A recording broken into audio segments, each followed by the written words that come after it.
Good day, good afternoon, good evening, everyone. This is Viper S for Viperland, and I'm back in Path of Exile with a totally different character. The character we left off on last time was a level 50-something, and I was doing Essence Drain Contagion. However, since then, it turns out Shield Charge is really good, and it actually got nerfed last night. After I was done streaming, I hopped on to see. It did get nerfed, and it's still really good. I will display how and why in just a second. Oh, perfect. I needed that. Or wanted that, at least. Sell off my stuff that I forgot to when I was done last night. It kind of just ended. Nah, that's fine. Okay, so we should be about good to go. Oh, I had a quest reward I forgot about. Cool. I don't need any of those. We'll take Blast Drain because I know people want to buy it. And I'll pop that in the sell tab. Pretty sure Blast Drain. Oh, I had also found on this character a unique jewel, which is pretty handy. I don't need it. I'm gonna pop it in there for. I'm gonna try it for a chaos. If it doesn't sell on a chaos, I'll move it down. It's my general philosophy lately. Start it at a chaos if I think it's worth anything, and then move it around. So, this is a slightly different character for sure. It still uses my sweet Tabula Rasa that I bought from my other guy. It has dual purpose, I just took the gems out. I still need 2 more sockets for it. I could probably put in a variety of supports that I just haven't, but the mana cost is already getting up there, so there's a few I'm waiting for. I just don't have yet. So it really doesn't use a lot of skills currently. I have Herald of Ash, which is fantastic. It adds fire damage to your, adding fire to your physical damage, which this is a physical damage build. If you kill an enemy with an attack, other enemies near them will be ignited for the overkill damage, which is amazing. I love it. It's great. And it also utilizes my favorite unique in the entire game. This has always been my favorite, and I've never built a good build around them until now.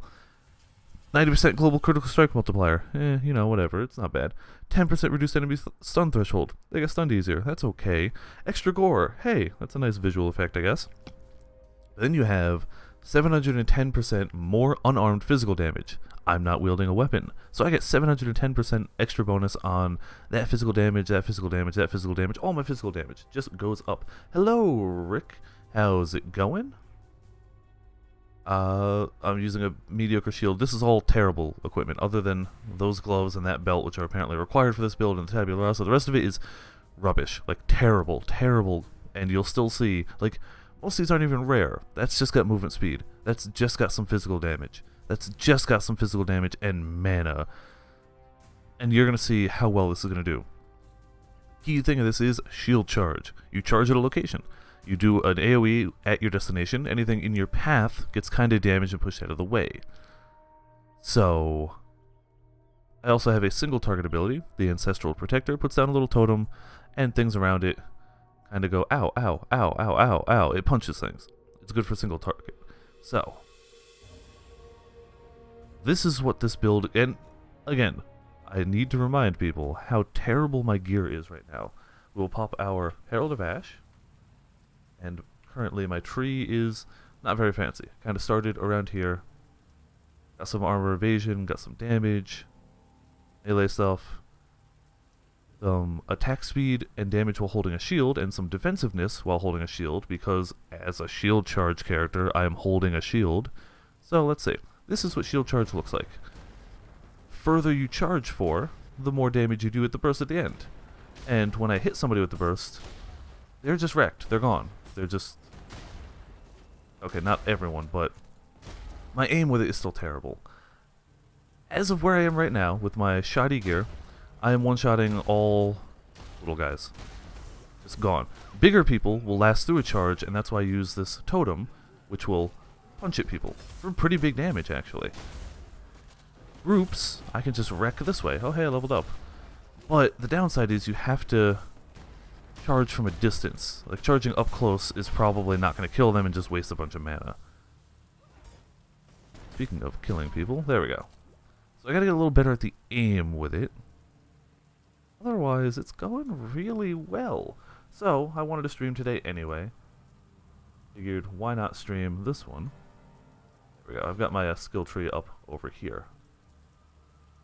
You can definitely upgrade it to make the explosion bigger, and we're working on that. There's a ascendancy class that will make it bigger once we do the labyrinth. We're also going to end up moving all the way up here for area radius, and we're going to link the skill with increased area of effect, but we don't get that till Act 4. So I gotta wait until Act 4 to gem it with that. So it's definitely going to get bigger. That was actually the aspect they nerfed. They nerfed the area of it by about 20%, and it's still really good. It's still fantastic. Like, once I get a ton of movement speed, like, this is just me with 15% movement speed. Your movement speed actually affects your charge, so if I pop my run flask, I'm charging even faster. And just taking stuff down. There we go. Get a good charge in him, drop the totem. So yeah, the AoE used to be borderline full screen size, now it's just really big instead of brokenly huge. Again, right now it doesn't look amazing, but it will, don't worry. I've seen footage of what this can do, and that's what got me to try it. But even just this, look at this, it just explode. And if there's one outside the area, like that guy, he's gonna burn to death because of that overkill ignite. I didn't even hit him. I hit a guy next to him, and he died because I overkilled the guy next to him so hard he couldn't take it. So yeah. Oops, didn't mean to hit that button. I meant to hit my spacebar for my mana potion. And this is like point blank charges now too. Bosses, it's not as good at killing bosses, thus the totem. Which is actually why we have the totem in the same links as this. It's going to get the same bonuses that our core skill gets.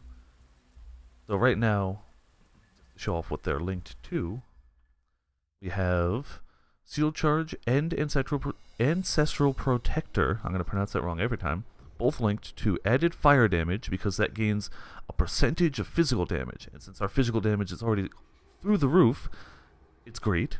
And melee physical damage support, which just adds more melee damage, thus scaling that too. I believe I've got over here the recommended links for it. Shield Charge, Melee Fizz, which we got. Increased Area we don't have, and Fortify we don't have. Area is going to make it bigger. Fortify means that when we hit with that skill, it'll give us a defensive bonus, and it will make us harder to kill. If I feel super tanky, I could swap that out for probably a handful of other damage type things. We don't have access to Fortify yet, we gotta get a little further. And we don't have access to increased area of effect yet, we gotta get a little further. Oh, I can't do those yet. I could probably just put in placeholders, but the mana cost is already fairly high, and I don't exactly feel like I'm hurting for damage. I feel like the area could be better, but we're working on that as we move forward. The downside is you really need to aim for things that have flat physical damage. Like, these rings are terrible, but that adds 1 to 4 physical damage is so absolutely massive. Like right now, I'm doing 159. If I take off this shoddy ring, this is really terrible, like level 1 ring. 151. Okay, it's not as huge as I thought it was, but it makes a big difference in the Ancestral Totem, 478 down to 455. That 1 to 4 damage really matters. That said, if I can find a ring that's got more than 1 to 4 damage on it, that will also really matter. So, it scales very well off of flat damage. That's why there's a helm that in all previous leagues used to be worth roughly 1 chaos, and now it's worth like 40, because it adds flat physical damage. And I think other stuff too, but the big thing is the flat physical damage. So it's funny how the popular builds really change up what is valuable. Charlie yesterday just checked the Gathering Hall desk. A Dalamander is a really, really, really big snake. Really big snake. Like huge snake. Legitimately, in terms of just length of the monster, the largest monster in the Monster Hunter series. Like, that's how big the snake is. I should just freaking totem this guy. There we go. If you have the Urgent for Dalamander, as soon as you kill Dalamander, it unlocks your HR, so you can see your true HR instead of HR 8.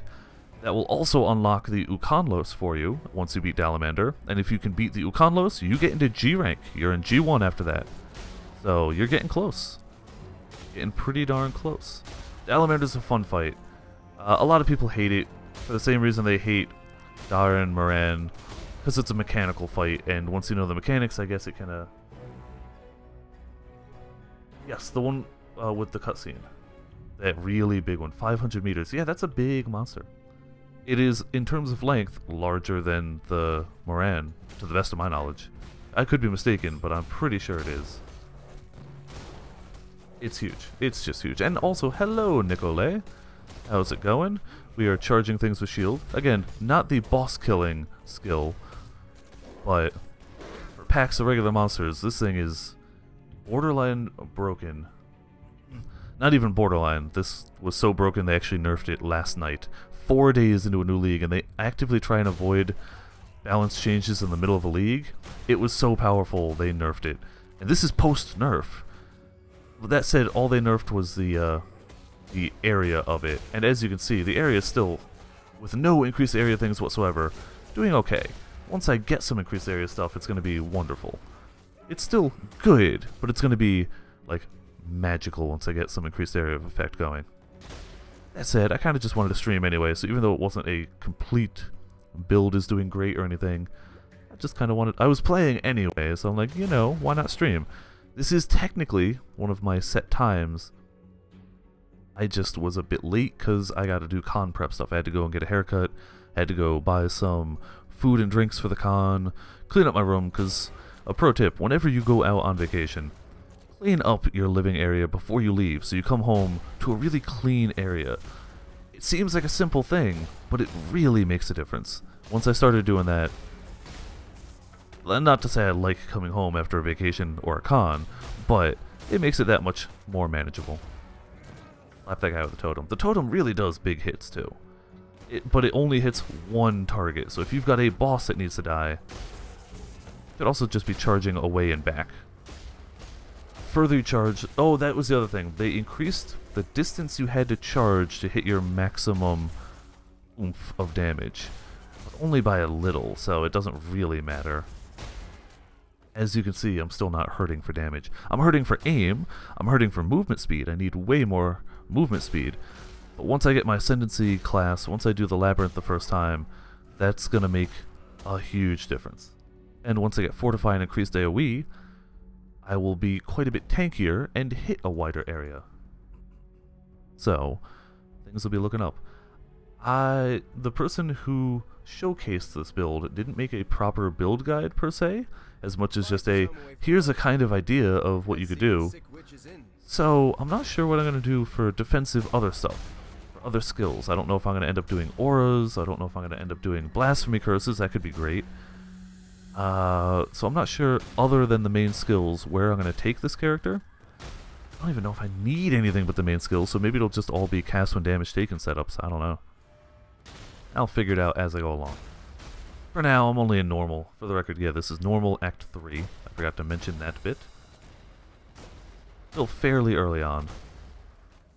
But we got Piety coming up, that's 2 more skill points. Then we got Dominus, which we saw me kill last night in Cruel.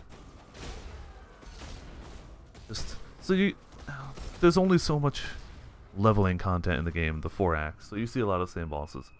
Because of that gem you got yesterday, you just need a Teo gem and 3 Goddess Fires to upgrade Master Sword. Hell yeah, I hope you get those. That would be wonderful. Teostra gems, I got no problem fighting Teostras. I mean, I cart occasionally, but I like fighting Teostras is more what I meant. Once I get enough mana regen to really just keep this going at all times and some movement speed, it's kind of like my Whirling Blades on the other build where it was helping me move around the map faster, but in this case it's also my core damage skill, which is bananas.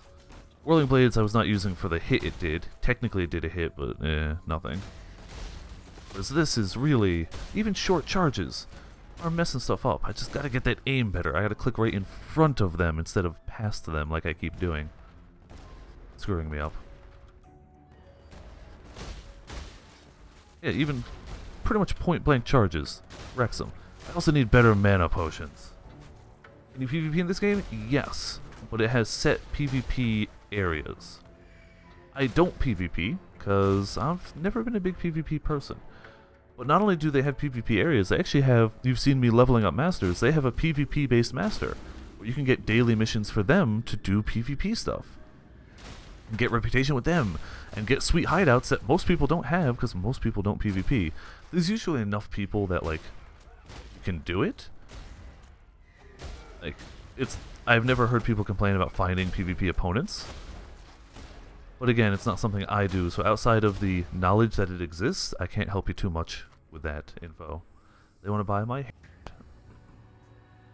fully upgrade shield charge, then do it. Can't see why not. The plus side is if you PvP in hardcore mode, it doesn't count as a hardcore death, thankfully. They want my hatred. Hatred's a sweet aura. There we go. Actually, hatred would probably be good for me right now. Probably be wonderful. But I need my mana more at the moment. Come on. There you go. Oh, he already left. Well, screw you, guy. Didn't want to thank you anyway. Wow, he didn't say a word. Alright, whatever. He got his gem. I got my money. I don't care. I am passively kind of looking for anything with better movement speed than 15%, because clearly shield charge is going to be a fun thing with higher movement speed. Oh, oops. I'm going to have to set it so it doesn't automatically pick up weapons. I totally forgot that that's a thing. Because I actively don't want a weapon. That actually nerfs my damage drastically. I clearly don't need a chest armor because I got this, unless I find a 6-link with perfect color sockets. I've just got this for now. Helmet, I definitely need upgrades too, so let's see. Accuracy, I will eventually not need, but for the moment I kind of do. Life and rarity, this has got intelligence, accuracy. Accuracy, armor, it's not too great. Armor and evasion, that's not bad. Lightning, stun, I'm also kind of a whore for increased rarity, even like 9%. Colossal life flask. With immunity to bleeding, though, so we are going to want that for Dominus, who is coming up after Piety. Definitely want remove bleed for him. Oh, not too shabby. Going on here. What else do we have gem-wise? El Totem. I'm looking to see if I have any other interesting supports just to pop in till I get the ones I actively need. Minion doesn't help. Additional accuracy. I guess I would miss less. Let's real quick see if we can buy another support to link to this. Get that mana cost flying through the roof. Oh, those are not supports. There might be a support here.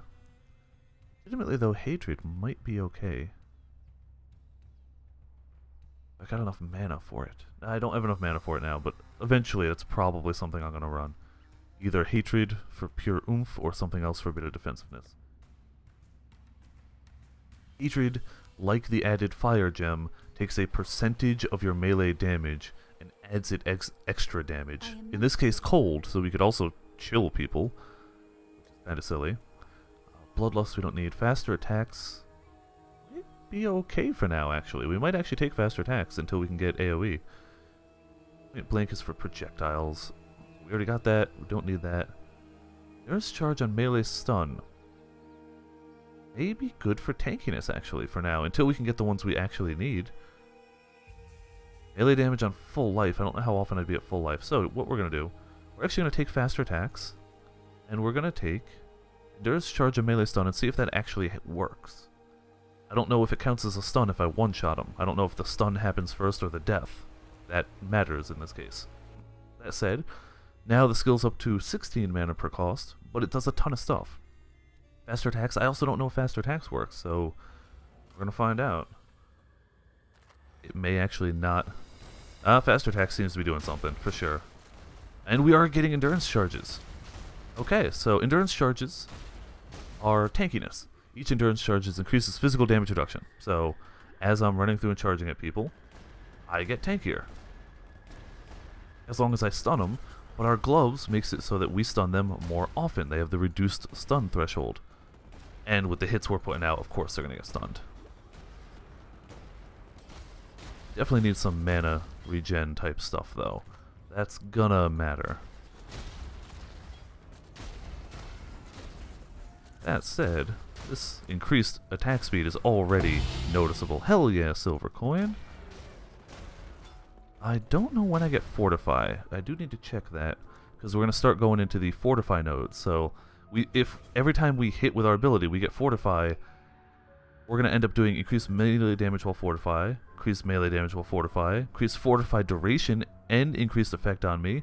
So we're going to get a lot of buffs while we're Fortified. So hopefully we get Fortify soon, because until then these points are not doing anything. I guess I could start moving towards my next thing, but once we get Fortify, our tankiness is going to be very, very nice. Colossal Mana Flask, that's level 30.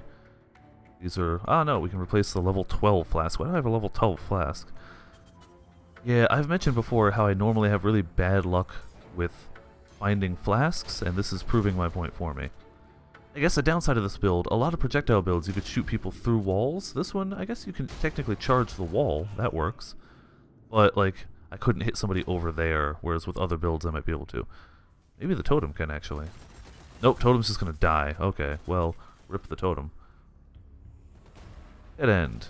With some guys to kill. So I've seen people with a really well done setup of this endgame stuff absolutely destroying endgame content with it. With a movement skill, which is, up to this point in Path of Exile, unheard of.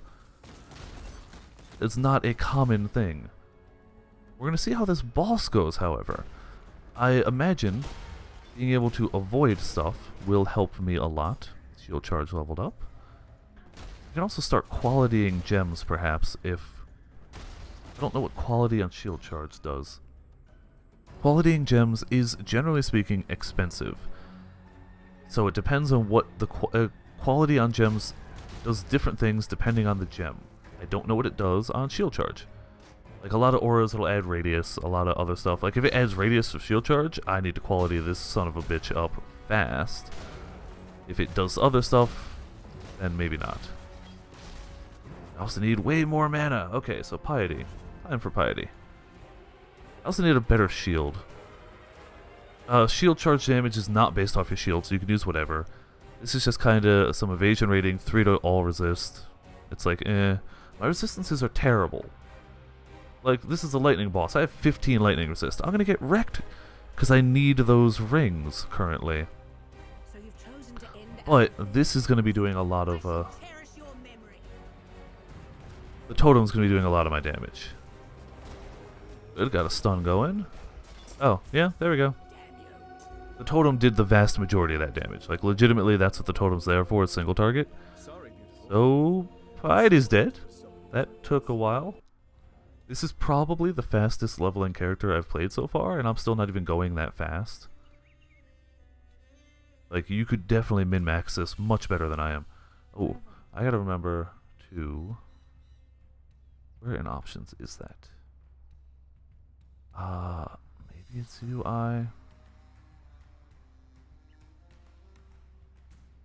Matter of letting it auto-equip. There we go. We'll turn it off for now. I like it while leveling, but for now we don't want, if I pick up a white weapon, for it to be equipped.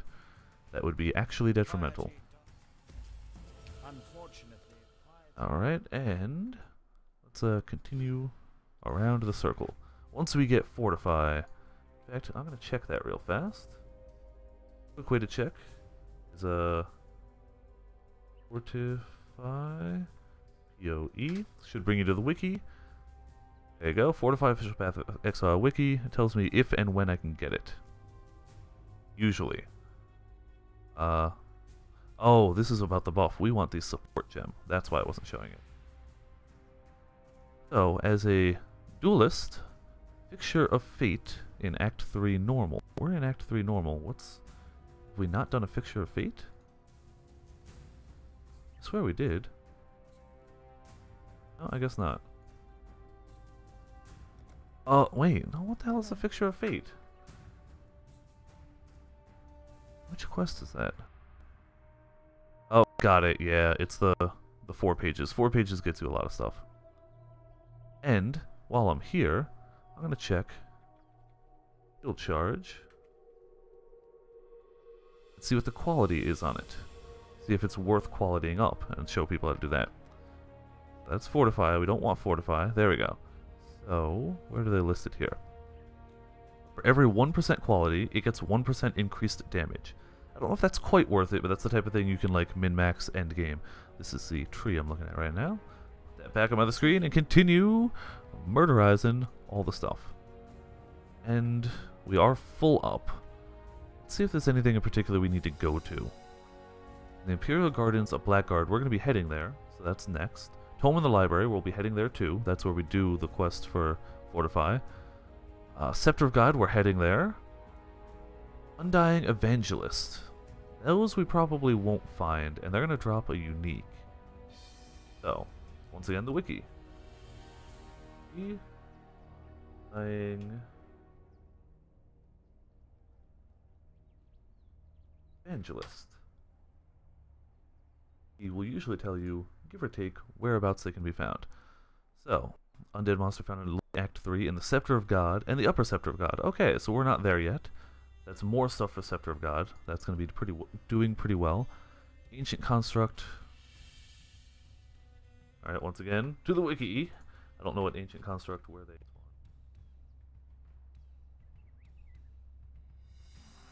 Oh, they're in Act 2. Yeah. Vale Ruins level 1. Very specific area. I'm going to try and finish this act first. No, because this is going to drop a unique. That could be really good. So I take that back. We're going to go to the Vale Ruins level 1, see if we can't find that guy who's going to drop a sweet free unique for us. If it wasn't a drop a unique, I wouldn't care too much, but free uniques, we'll downgrade our level a little bit. Could be a good unique. I mean, we're normal, so it probably won't be. These are the constructs. So that guy can drop it. There we go. Apara amulet, however you pronounce it. Glad I went to go do that, because that took no time. We got Adziri's Foible. Increased mana regeneration rate, which could be beneficial to me, actually. Maximum mana, increased maximum mana, so it increases it by a flat number and then a %. Increased mana regeneration rate, items and gems have reduced attribute requirements. That's interesting. What am I currently wearing? Intelligence, which I probably need, actually. I think I need a lot of intelligence. Yeah, if I take that off, I lose 2 items immediately, so I can't switch it. And it actually has 1 to 2 physical damage to attacks, which isn't a lot, but every bit counts. So I can't swap out, but that's not a bad necklace if you've got mana issues. Now, back to actual going through the game. Oh wait, no! Just stop by the town, because we just finished a prophecy. We needed a new one. It's pretty important. More microtransaction currency, because I got the thing. I'm going to check with the daily specials. Wolf Pet. Don't care too much about the Wolf Pet. They do a daily special every day where it's a thing less currency. Okay, so when we kill a powerful monster, blood might pop out of them. And then we kill the blood. But it's a random thing. I don't need to go somewhere and aim for it. Whereas we will need to aim for things in the Scepter of God, but we'll be there anyway. We will need to aim for things in the library, which we're going to anyway.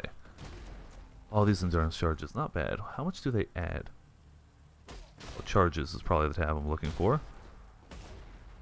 Each endurance charge is 4% more or less physical damage taken, just 4% less. And I have a max of 3 at the moment. You can upgrade your max, but since this isn't the thing I'm going to be permanently aiming for, as I wiggle my mouse around, it's not quite something that's worth upgrading for me. The 3 is fine for now. This is just until I get Fortify, I'll be able to endure a few more hits. Oh wait, hold on. I need to redo that. There we go. Yeah, my mana regeneration rate is like 0. That said, once I get hit higher levels, it won't matter too much. This skill doesn't cost a lot of mana. It only seems like it now because I'm at a lower level. As my maximum mana goes up, the regeneration will easily cover it, I imagine. Undead Blackguard near the coast, so I gotta hit that guy before we hit the library, actually. Let's backtrack a little bit. Festival Mask, a nice chromatic. Charging around. Downside to using it as an actual travel now is since it costs a lot, I'm not getting flask charges back to keep it maintained unless I'm actually killing stuff. Yeah, I haven't seen it with the Quicksilver too. There we go. Now we got some speed to us. Walls do also stop it, so you can accidentally get caught on a corner and just charge like 5 times real fast. Be like, oh no, I wasted a ton of mana.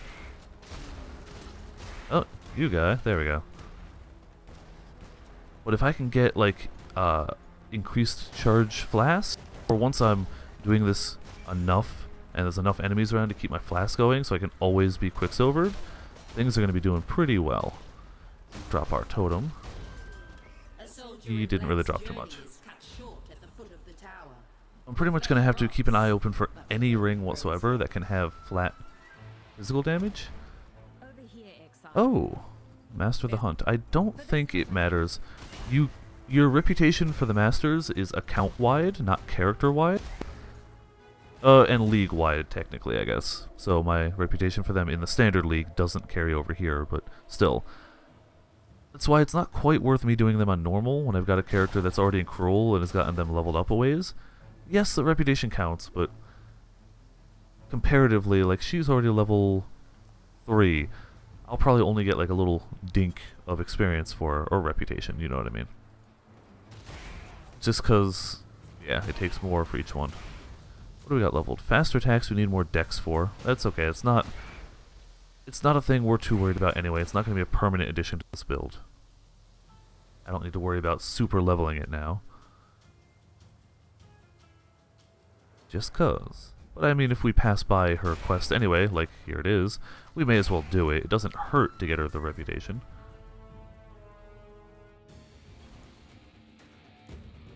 What do we got in here?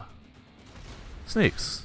All feeding their souls to one bigger snake. Okay, interesting. Let's drop my totem. Charge out and back. There. Well, that was easy. This build is a little potent. Just a smidgen powerful. Again, worth noting, this is post-Nerf. So, go back to Tora. One of the few things I wish they changed, I wish you didn't have to go back to the Master. Especially if you're in like a really big area, but you do have to go back and turn in the quest. A minor gripe, sure, but it would be nice if that wasn't the case. Charging around. There. You, die. There's just something kind of hilarious about just charging. I got nothing, just a shield. Charging at people, killing them with fire. Explosive fire. Overkill explosive fire. And the great thing is, in theory, this same build would work for most Facebreaker things. So if I didn't want to do shield charge, I could just spec out of those few shield nodes, and I could be running Infernal Blow, which is also a lot of fun. That's pretty much the One Punch Man build. Sure, you don't run around as fast, but it's, in my opinion, very visually satisfying to just punch a dude and have them, pardon me, have them explode. You know, Infernal Blow was always the Facebreaker build I wanted to do, but it's a little harder to work with, I guess. And you don't have the speed this one's got.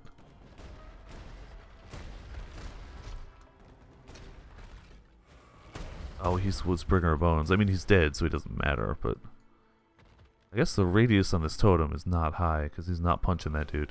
How about now? There you go. I think it is a melee range totem. Oh, I'm looking for a specific tome, which is a part of our prophecies here. Haven't found it yet. I think it's also kind of shadowy looking, so it should be fairly obvious when we pass it. Aha! The dude to give us the quest, and the waypoint. You can always tell those book stacks will always lead to this guy in the waypoint.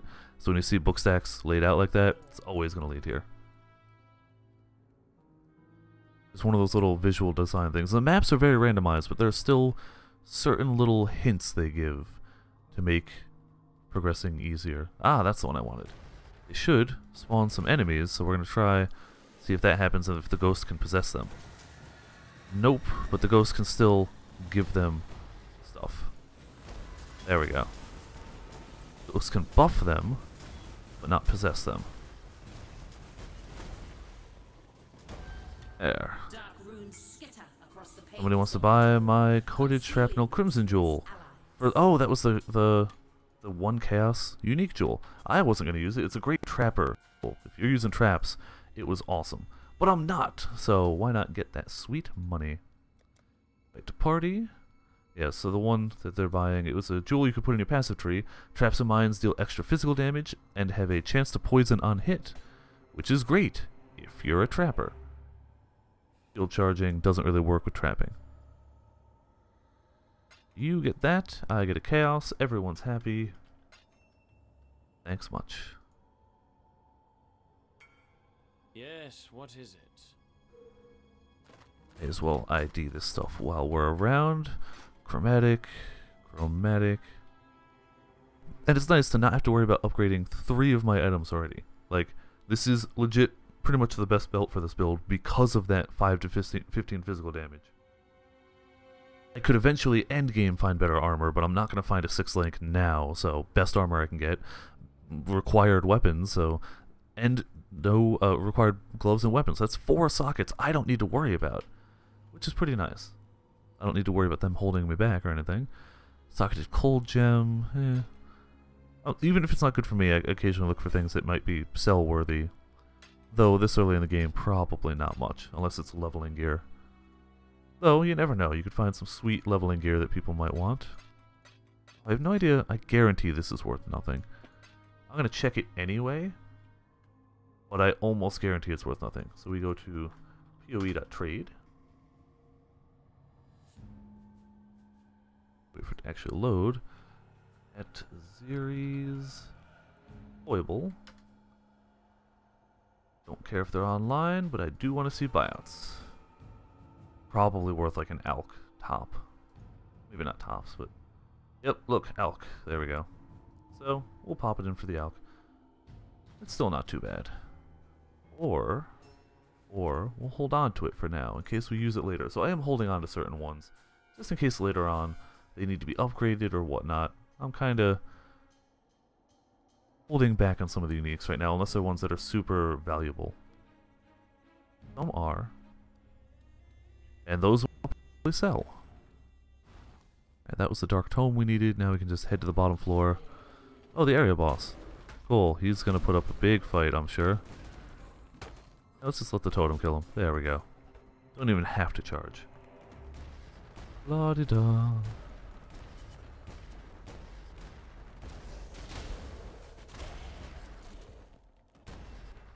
Oh, dead end. Well, we can take care of that. And another silver coin. Hell yeah. Oh, we've got more prophecy sockets open. And a ton of coins to spend on it. I think when we find the way... I'll do it now. The way down is a zone, so it can proc prophecies. So I was going to wait until I found it, but may as well pop it now. You will trade 5 unique items with a vendor. Okay, there we go. You will enter a hidden veil area that contains powerful enemies. So, let's gamble once again, live on stream. 1, 2, 3,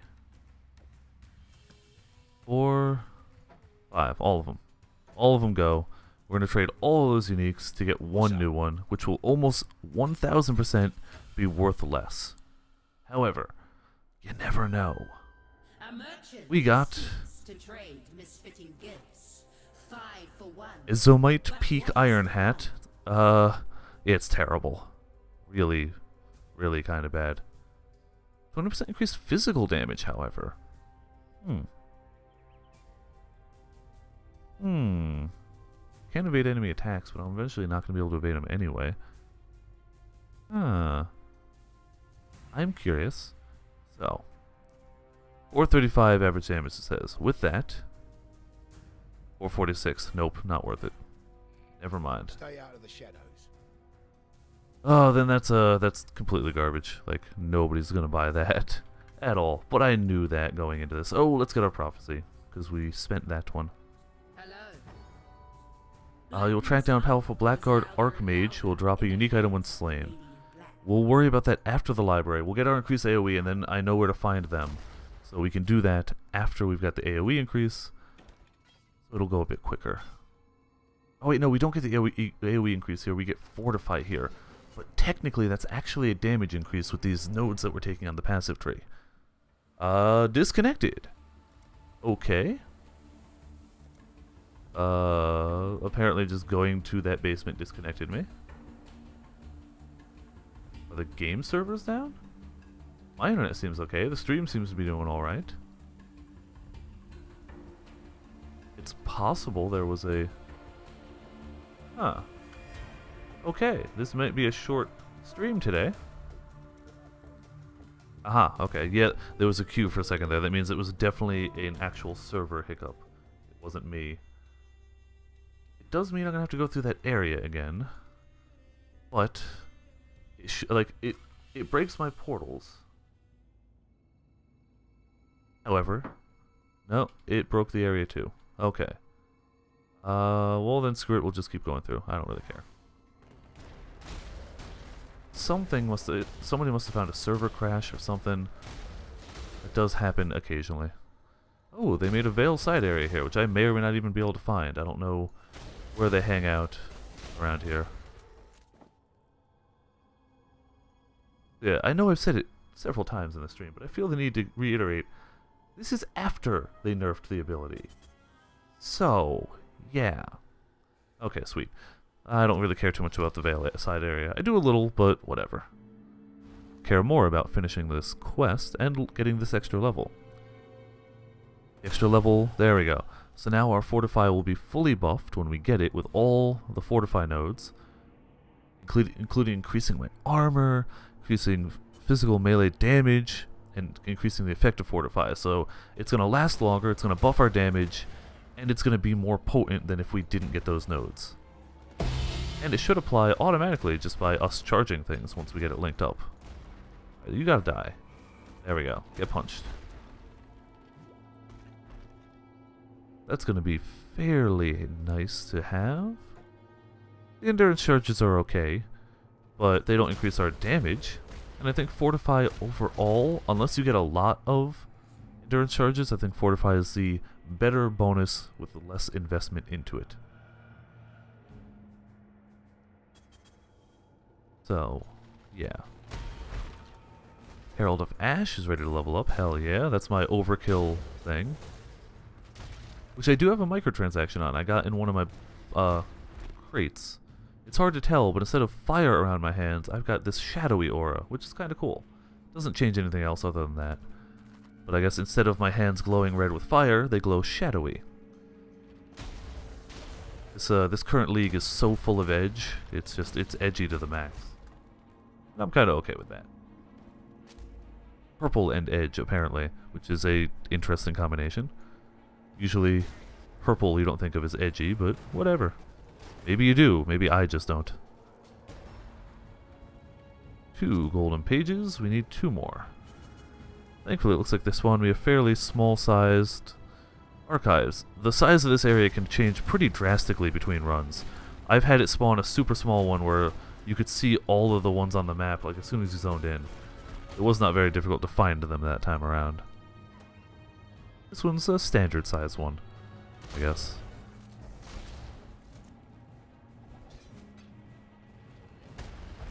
The smaller ones are rarer, but they happen. I guess you could always just keep resetting it till you got a small layout, but at that rate you'd probably be better spent using the time murdering stuff. Hello, Pokemaster! How's it going today? Welcome to the Viperland stream and Path of Exile and all the awesomeness that goes with it.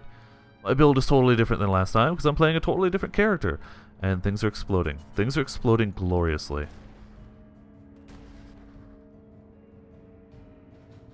I will almost certainly be streaming tonight as well. I did get most of my cleaning done around here. When I get back from my usual Wednesday hangouts with friends, I'm going to have to do some packing of clothes for tomorrow. But otherwise, it shouldn't really stop me streaming. I don't know when I'll be streaming tonight, when I'll be getting back, but... Oh wait, no, we turn in at the guide, not in town. And this gets us our Fortify gem. Fortify. So increase melee physical damage. Oh, I didn't even know Fortify did more damage. Grants Fortify and melee hit, and 25% increased Fortify duration. Hell yeah. Pierce we wouldn't need, Blood Magic we wouldn't need, Hypothermia we wouldn't need. Life Leech probably wouldn't be bad, but definitely wants Fortify instead. So now no more Endurance charges. Those are gone. And now Fortify, which should make us pretty damn tanky. And now on to the... No! I was going to get that free unique. Yeah. They hang out in the Ebony Barracks. So we're going to go there, charge around, check out our Fortify. But I also want to get to Act 4, because that's where I get the increased AoE. So yeah, you'll see Fortify, every time I hit, it's up there for 6 seconds. So, it doesn't... Ooh, there we go. Yeah, it's just always up, and it ups our damage pretty nicely. 576, when it goes away, it drops to 523. Not bad whatsoever. Let's see what we got. We got Reverberation Rod. This is actually really good for the character that I'm playing with cats, so I'm going to hold on to it. It increases the level socketed gems, and they are supported by level 1 Spell Echo, which is a gem you normally can't get till a bit later on. So I'll hold on to that. And when I play with cats, I'll transfer it to that character, and we will be doing tons of skulls. Oh, this area is still not reset. Okay. Kind of figured it would have, because I was away from the area for a while.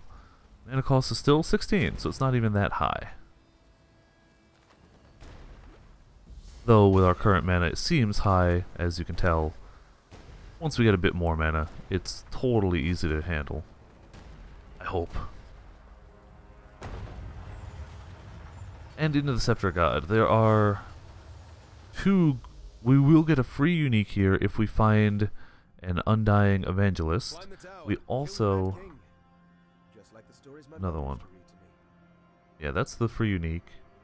Group of strong miscreations in the Scepter God. Okay, so we'll also just find a group of strong miscreations and murder them. I do need to do more prophecies. I got plenty of coins. Oh, come on, die. You should not have lived through that. There we go.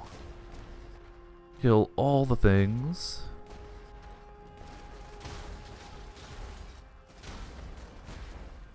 Ah, there's the blood we gotta kill. Drop the totem. And charge there. That's another prophecy. So, do you know what? I'm gonna pop a portal real quick and grab new ones. Got so many coins right now, we may as well. Prophecy. Veil area, that's okay, I guess. You'll slay a powerful foe, drop a rare item. Not bad. And you'll track down a powerful pocketed lantern bearers who will drop a unique. That's Act 4. Oh, from Overwatch, heard that the guy who voices McCree plays the game says High Noon. Yep, I've definitely heard that same thing, and I love hearing stuff like that. It's also great to me that, like, he plays the game. Like, a lot of people who voice characters don't play the games, and that's cool. Like, they're paid to just be voice actors, not necessarily gamers. But it's really cool to hear that he plays the game and plays his character and trolls people. Like, yeah, that's really entertaining to hear about. Hello, Umbrasaurus. Welcome to the Path of Exile stream and to chat. Sadly, today is a slightly shorter stream. It's 2:30 now. I'm only going to about 4. But I was playing anyway, so it's like, well, why not stream? I could have just played on my own, but Culling Strike. I don't think we need that. I think we actually end up getting a free Culling Strike in this build. Eventually. Through Ascendancy points. And a silver coin. It continues to crack me up that this is the build after they nerfed it last night. Admittedly, I'm only in normal. So I'm eventually going to need an Abyssus, which is an item that every other league was worth 1 or 2 chaos. Now, because of how popular this build became legitimately overnight, it's gone up to like 70, 80 chaoses per Abyssus. In every other build, it was a throwaway, like, garbage unique, and now it's like, nope, endgame build, which is kind of hilarious. There, you die. I also definitely need to find more rings and amulets with flat damage on it, because my resistances are going to be terrible. So, yeah, I don't know how I'm going to do with staying alive after a point. That's actually going to be probably the hardest part of this build. Yes, this time I'm actually going to play it to endgame. I do have that bad habit of hopping between characters, but other than when I'm playing with cats, this is actually going to be my endgame build. Not to say if I end up playing a lot, I won't do another one, but I will get this one to endgame before I switch to other characters, with the exception of playing with cats. That doesn't count. That's a separate thing that I had already started. But mark my words, 100% this one is making it to endgame. I will not falter this time. Massive Shrine. Hey, Massive Shrines increase AoE. Yup. So let's see what this can do. It also makes us physically larger while it lasts. Okay, it's not massively AoE sized or anything, but it's working. Sorry, I got an email and I always had to check that. It's noticeably larger. They are noticeably deader. I don't think it increases damage. Nope. Life, aura, effect, and size. You're currently playing Pokemon. Which Pokemon is an important question. They're all good, so there's no wrong answer to that. But I'm curious which one. Perceptor should have something. Yeah, miscreations. We didn't get our free unique. Well, we didn't find the guy that had a guaranteed unique drop, is what I meant to say. Saying it's a free unique is not quite. Heart Gold, okay. Those are good. I definitely remember when those were the thing and Pokewalkers were everywhere. Like 95% of the time people would spend at conventions that year was just getting Pokewalker items, and it was kind of amazing. And the whole Pokemon following you around is definitely a thing that they need to bring back. It's a simple thing, but it's so fun just to have your Pokemon follow you. I don't know why they stopped that. People loved it. And they were like, nah, we're going to do it for Heart Gold, Soul Silver, because people liked it in yellow, and then we're never going to do it again. For reasons, I guess. More silver coins. Yeah, it's a simple thing. It doesn't directly add anything to the game, but it's just like, it's adorable. And it adds that little bit of like customization. Wow, silver coins out the ass. Hell yeah. I also totally forgot that the fortified gem adds damage too. Oh yeah. That's that dragon type one, I believe. I'm bad with a lot of Pokemon names sometimes, but I believe that's that dragon type. If not, I could be mistaken, but...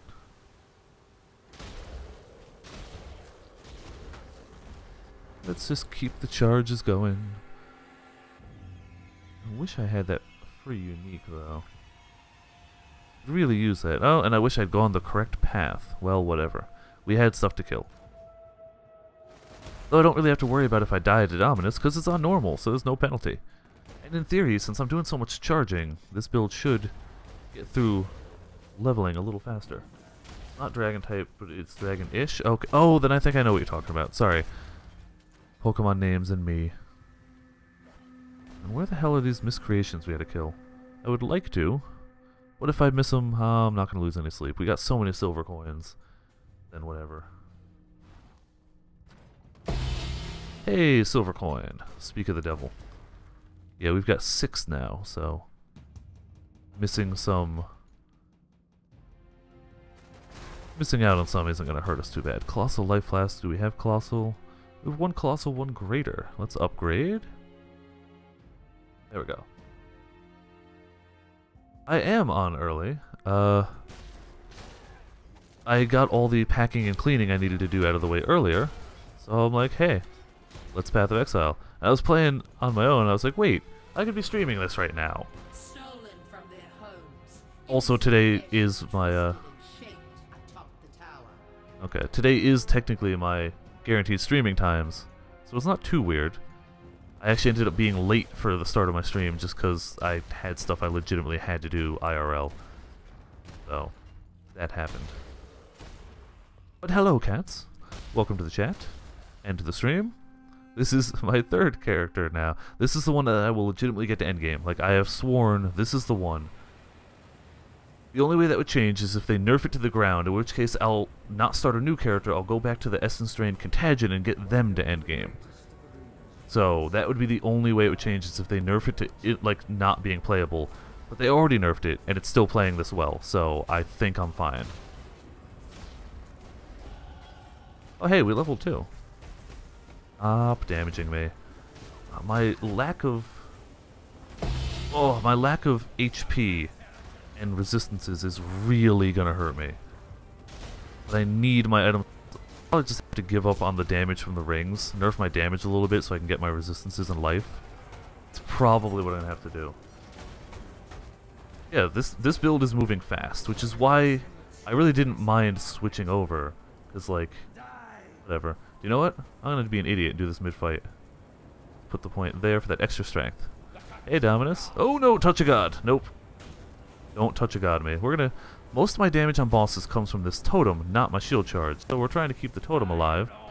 Look at how quick that totem punches this dude. Look at that.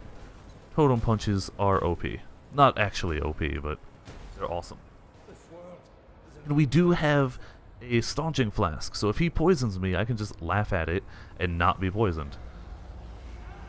Also, I believe, yes, it removes his bleeding as soon as you hit it, and you're also immune to bleeding while it's in effect. So it's this sweet. That totem going. Especially because this guy, I want to do my shield charge away, so I can actually be out in this rain. Be just fine. He almost dead? Yeah, he's dead. Cool. Night, night, Dominus. Let's see what we can pick up here. Since I've already got a portal up anyway, before I enter the new area, I'm going to get my new prophecies in case they proc in the new zone. I don't want to have to go in there and remake the area or whatever.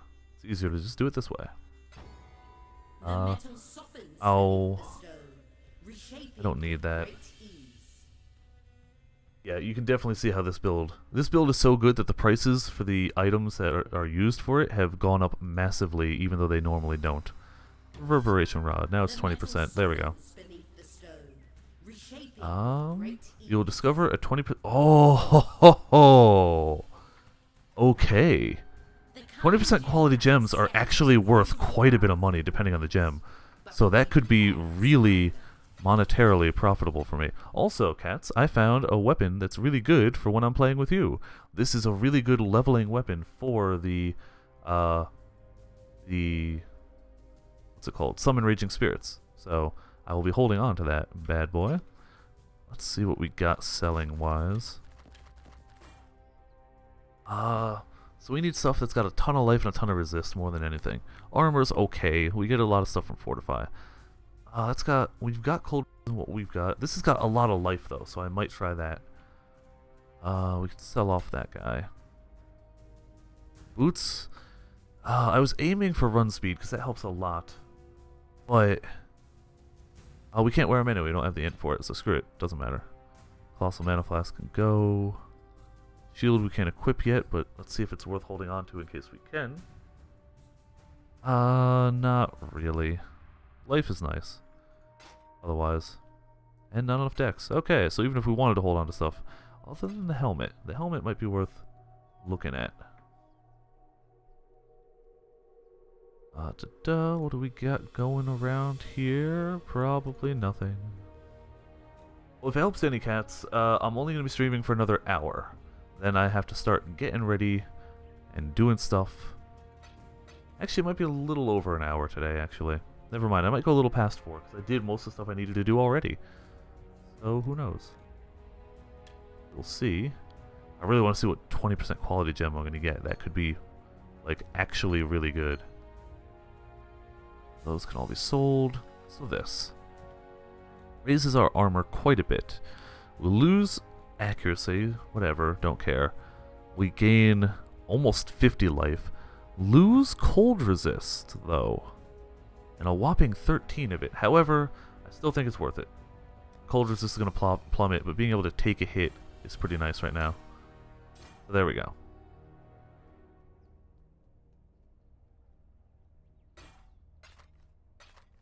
And I think all our prophecies are set. Hell yeah. But I have to start getting to endgame to do more challenges so I can get those sweet microtransactions. And so I can show you guys what endgame is like. Endgame is a lot of random maps. So there's a lot of challenge to it. There's also a lot of reward to it. Because the more challenging mods that roll on a map, the more bonuses you get to item drops and item rarity and monster pack size. So it's pretty good, actually, to make maps roll harder as long as you're capable of doing those mods. Like, I may have a little bit of issue with things that do melee reflect right now. Though apparently I'll eventually get an ascendancy thing that out. Not sure. These all gotta get murdered. All I know is when I get the increased area of effect from the ascendancy, things are gonna be doing very, very well. And, ooh, Karen Crow, the most useless divination card in the game. It's also the most common, because that's how these things work. Common cards, not worth too much. It's murdered and meleeed and whatnot.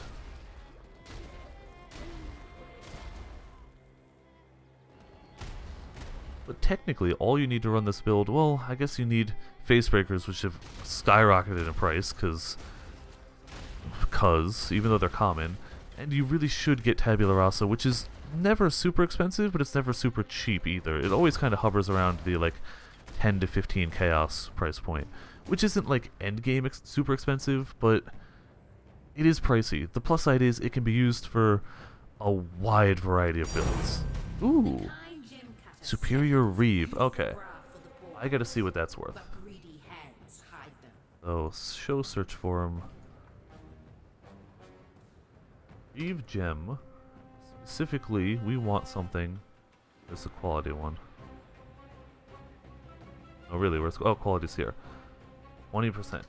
What is this worth? It might be worth something. People build around Reeve occasionally. Looks like it's worth 2 to 3 chaos, which is not shabby. I mean, considering that was just a prophecy that full on was like money, I'll gladly take it.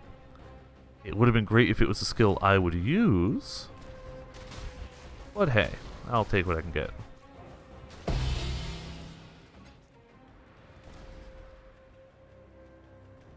Or I could just sell it for... I could trade it to a vendor for a Gem Cutter's Prism, which will give me 1% quality on one of my gems, but I think it's still better to sell it to a person, because Gem Cutter's Prisms cost like 1 chaos, so even if I sell it for 2, I'd get double doing it that way. So, ooh, more coins. Just dropping everything today in a wonderful way. And the boss, there we go, we'll get a nice sweet distance charge on him. And down he goes, with no real challenge whatsoever. Oh man, this will take a little more to scale once I get going. Especially once I take off these rings for better defensive rings, because right now I'm using them as pure offensive things. But if I can find a ring with plus to physical damage that's not a percent, but like a flat plus, I'll be pretty golden. However, I'm sure those have also skyrocketed in price, just due to this build becoming popular. So, while I'm here, let's just see what Abyssus is running at. I doubt I can afford it. Abyssus. Yeah, that's an Exalt. Lowest price is 1 Exalt. Exalt, the exchange varies, but Exalt tends to be between 40 and 60 chaos. I'm not sure exactly where it stands right now, but it's pricey. It's pricey. Maybe I'll get lucky and have an Exalt drop, because any currency can just drop. Yes, Exalts are pretty rare, but in total theory it could happen. We got Seek Prophecy. Plague Maw 1. Okay. Powerful golem in a Veil side area. So when we find a Veil side area, we'll be pretty good. Let me just double check where I need to start putting points into for the next one. Okay, we got some more melee damage in a jewel socket coming up. Not shabby.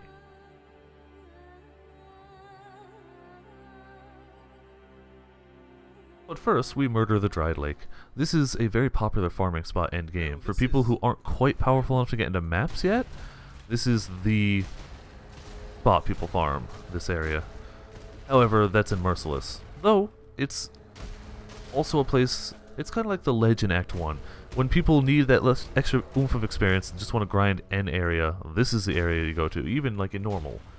Like if you can't quite take down the boss, the end game, the end act boss, you probably come back here and do some farming. There we go. You guys get murdered. I could see a problem with this build being that by the time currency is dropped, I've already moved away. I have to actually backtrack to get the currency. I could actually see that becoming an issue. And that random lag spike that threw me all over the place. Alright, you guys, yeah, there we go. See, like I'm already starting to run away, and it's like, no, there's loot there. I should get the loot. It is important. Even more important once I get this damn increased AoE, which will happen in this act. I don't remember which quest gives it. It might be one of the later ones, unfortunately. My spirit is spent. But soon, my area of effect will go up. And then after I beat... I'm 35 now. When I beat normal, I'll try the labyrinth.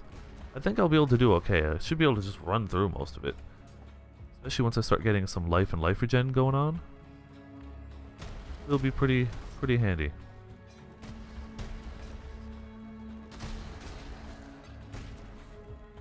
Yeah. Right. Totem can kill the last guy. I don't care. Boom, boom, boom, boom, boom, boom. Hey, new level. Which actually should get us a point for more damage. I think. Let's see. Yes, melee damage. There we go. Sweet. Definitely low on life, though. That is a thing. That thing is happening. Ooh, what I'm gonna have to check. I have to keep my eyes open on rare rings. I may be able to add the damage from master crafting, which would really change my options and open them up quite a bit. Oh, you need to die, dude. Big guy with the shield. There we go. Once he's dead, all the others just kind of pop. We'll charge still leveling. And if I can actually get enough mana regen and mana to get hatred running, oh boy. That means I'll be able to ignite people, freeze people, and do massively more damage. But I gotta be able to sustain the mana cost first.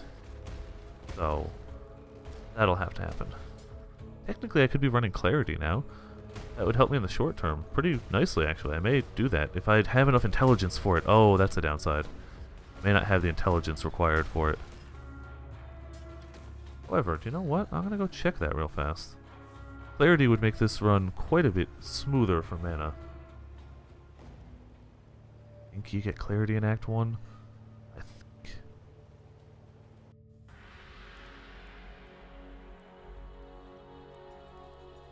If not, it's Act 2.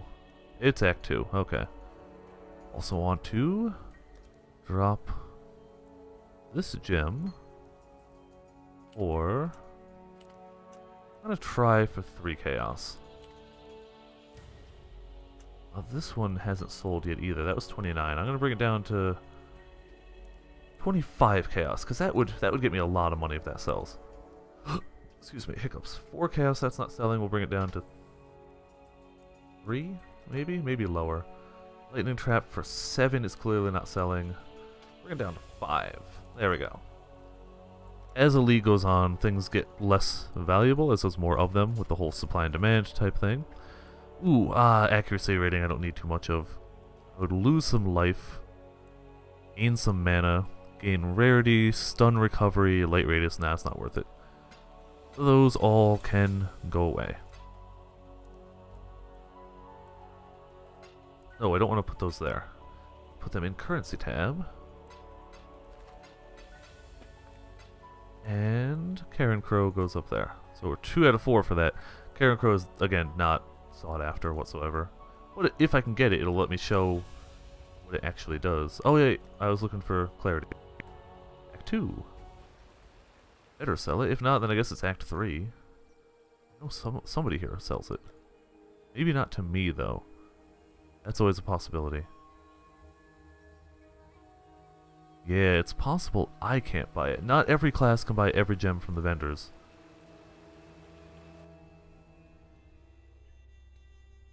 Which is why I always pop my gems. Other people. Creative elements. I know it's a blue one, which is I'm just kind of... No, I apparently can't get clarity on this character. I could buy it, but I don't care enough to do it. My mana potions are honestly holding up. It's terrible. Clarity would just make it a little easier. Well, whatevs. Not super worried about it. Actually, I might have one in my stash, but I'll worry about that later. Potions are legitimately doing okay for now. Okay, we did a thing. Oh, it was guaranteed to drop a gold item, or rare item. So, cool, I guess. Where the hell is Vol? I seem to be missing him more and more. I guess they moved him a little more towards the center and a little away from the edge. Probably good for people farming who don't want to kill the boss. But I do want to kill the boss. I'm not just farming the area, I actually have to kill the boss. It is a storyline required fight. Gotta do it to progress. Fortify leveled up, hell yeah. What levels up with Fortify, I wonder? More melee physical damage and not increased duration, but that's fine. I don't care about duration. If it's actually increasing my damage and still fortifying me, then hell yeah. We're up to 560 and 2,000 on Ancestral Protector. Ancestral Protector is doing okay. A little. That's why its single hits are like really noticeable. That's why it's my boss killer skill. Or single target skill, in whatever form I need it. Rolling around at the speed of sound. Where the hell is Vol? He's probably not over here. There's not enough room for his area. At all. Where the hell did that bastard go? Yeah, he's probably not down there. He over here. Oh, he's probably by that, the writing. Yeah. It's probably right here. I literally walked past it. Like, I walked past the entrance. Just kind of glanced at it, went, no, he's not in here. There we go, there's Vol. With a silver coin.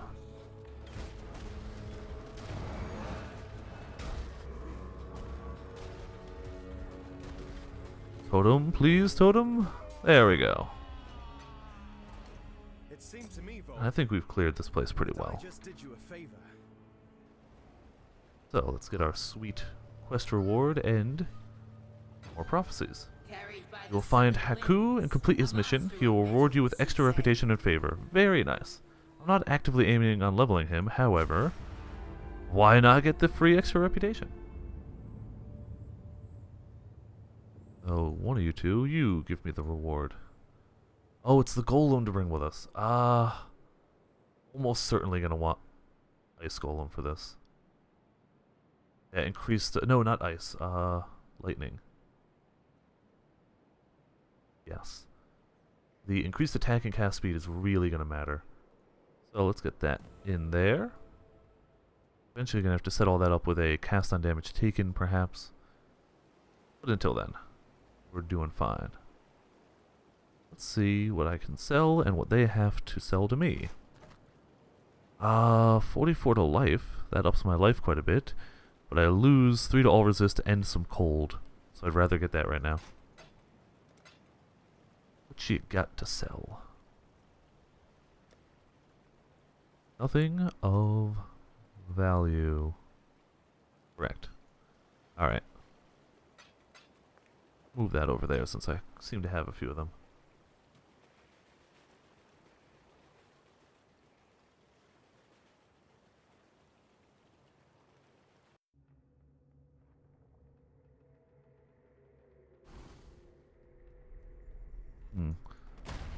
Yeah, this area, I think we had something in here is going to drop a unique for us. So apparently, you can get Vainglory in the PC. I don't know what Vainglory is, but sounds cool. Why do I have a party invite?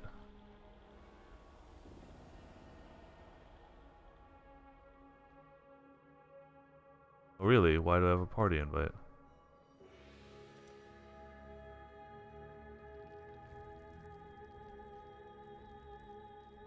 Just do that. I assume they wanted to buy one of my items, so usually they message you, they don't just party invite you.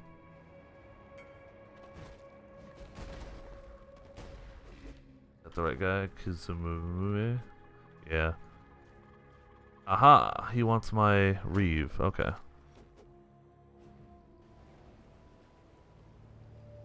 Go to my hideout. And that sold already for a sweet 3 chaos.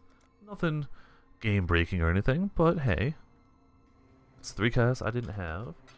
Thanks much. There we go. We're now back up to 4. Not very high. We also want to keep an eye out for that orb, because that orb randomizes the numerical values of an item. 710 is not a super well... it's not a badly rolled facebreaker, and I actually don't want to roll them worse. But it is theoretically up to 800. I don't remember, the low end goes down to like 600, so maybe I should just keep it instead. The chancing on making it worse, which could very likely happen. Oh, hey, guy. There's one of these pop-marked dudes, not these guys, but one of the type of pop-marked soldier guys in this area can drop a unique for me if I find a rare one. I will be keeping my eyes open for that. So what is Vainglory? I assume it's a game. I mean, that makes sense, but what game is it? What type of game? I have not heard of it before. And if it's not a game, feel free to correct me.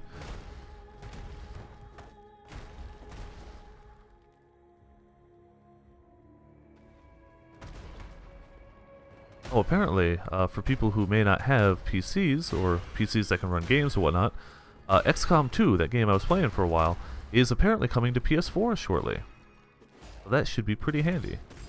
Non-PC people will get the ability to play XCOM 2, which is a fun game. So keep your eyes open for that if it interests you. We got a skeletal totem, so whenever enemies are around, it's just going to pop up little skeletons with super low health and super low damage, but they're great at just taking hits. Yeah, I need some of those guys to be rare so I can get my unique, which will inevitably be bad, but hey. That's fine too. Hey!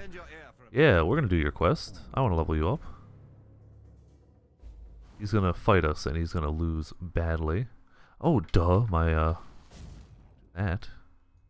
Actually gonna put it there. Or we fight him. Put the totem down. Our golem can help a bit too, but he's really just there for the buff he gives us. Increased attack and cast speed. So, his damage is okay, but he's not here for his damage. At all. All the way to level 2 already. Oh, there is a guy we gotta find on level 2, and there's a Veil side area, which will get us a separate thing too. So we gotta find the Veil side area, and we gotta find the hammer guy, so that we can get a skill point.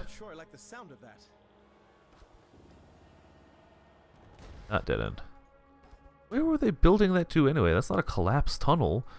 That's the way that was built. They just built a minecart track to go off an edge. That seems like not the best of decisions, perhaps. Just maybe. Chaos Orb, hell yeah! Well, that was a free chaos right there for us. Hard to go wrong with that shit. It would be great if it was an Exalt, then maybe I can get my Abyssus. The funny thing is, it's probably not even too rare of a drop. Like, I might just be able to find it randomly. I don't remember what level it is, so maybe I can't find it yet. A level going on. A new gem. Ah, Sage Wand. There we go. That was our free one.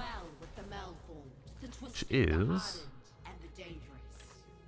Twizzle Sage Wand? You spell damage by a decent amount. Is he just gonna die? Yeah, good. Socketed gems fire an additional projectile. That's pretty cool. So you can get more projectiles without LMP or GMP. 100% increased physical damage. Adds physical damage on top of the percentage. Increased attack speed. Increased critical strike chance.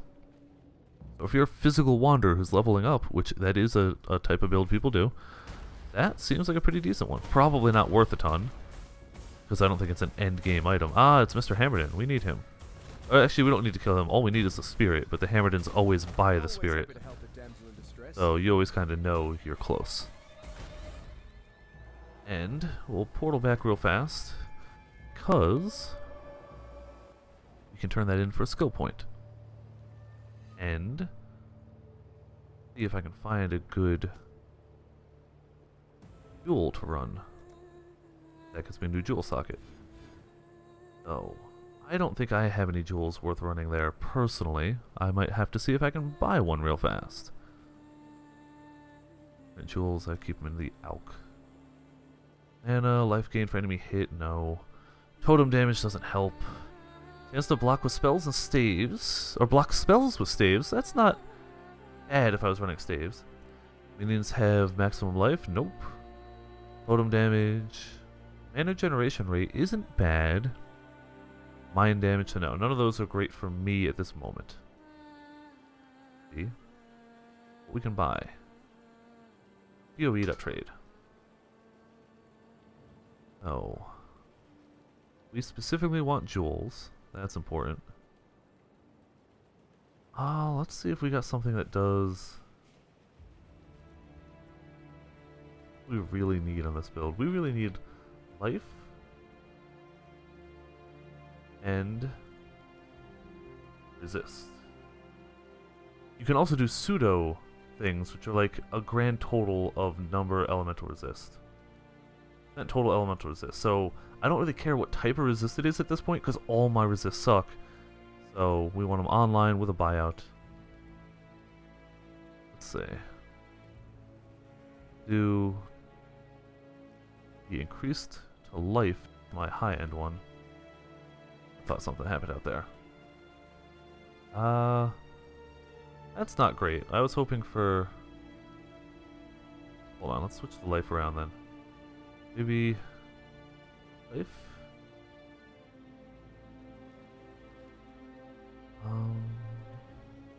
Increase... oh, we're looking for percent increase to maximum life might be better.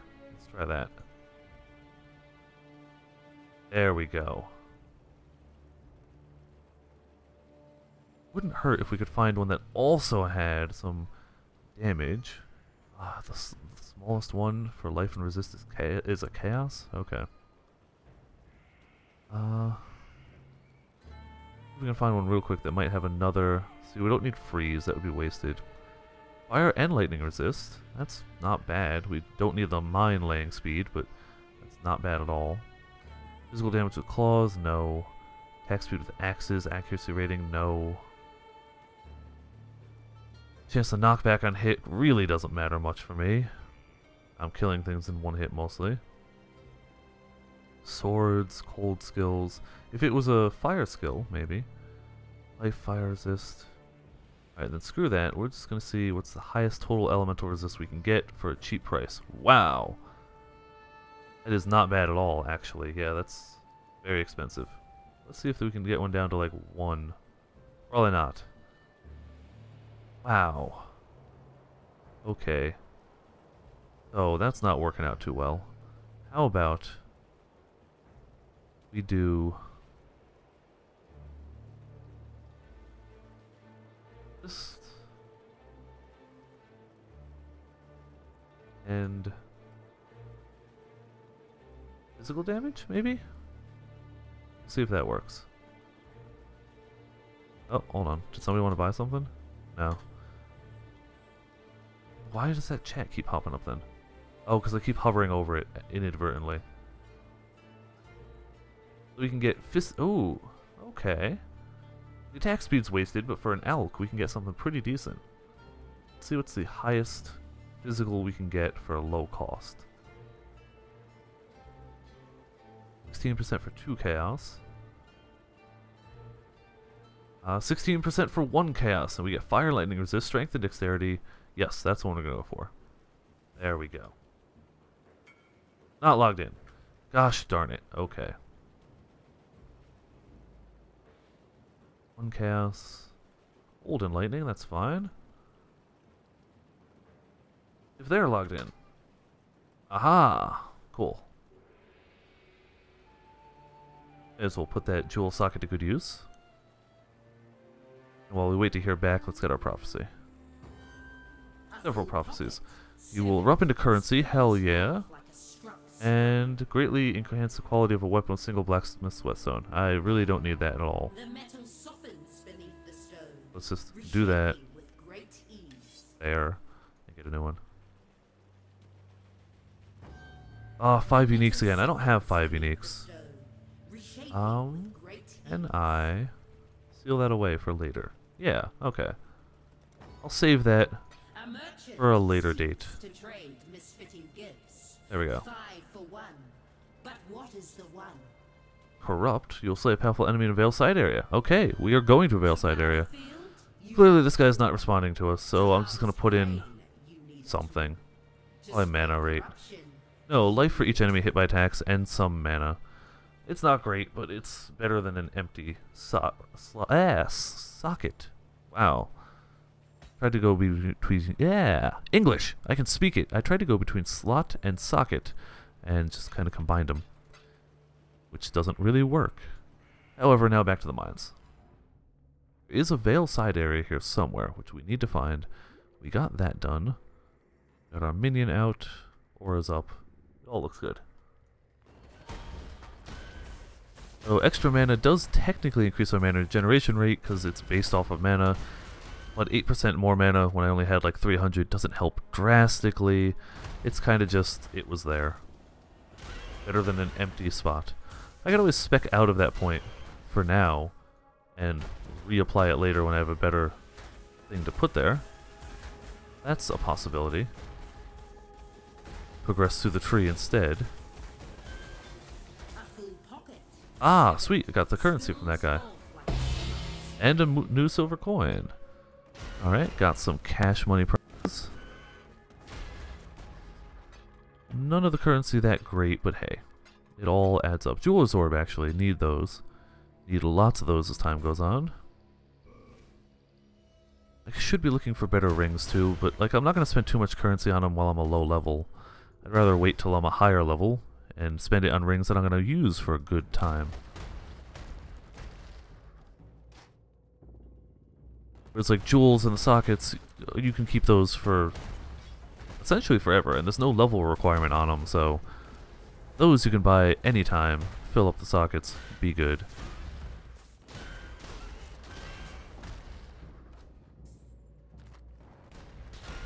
It's actually why jewels can be so powerful, especially the Scion area gets access to a lot of early jewels, and that can add up to quite a bit of a bonus.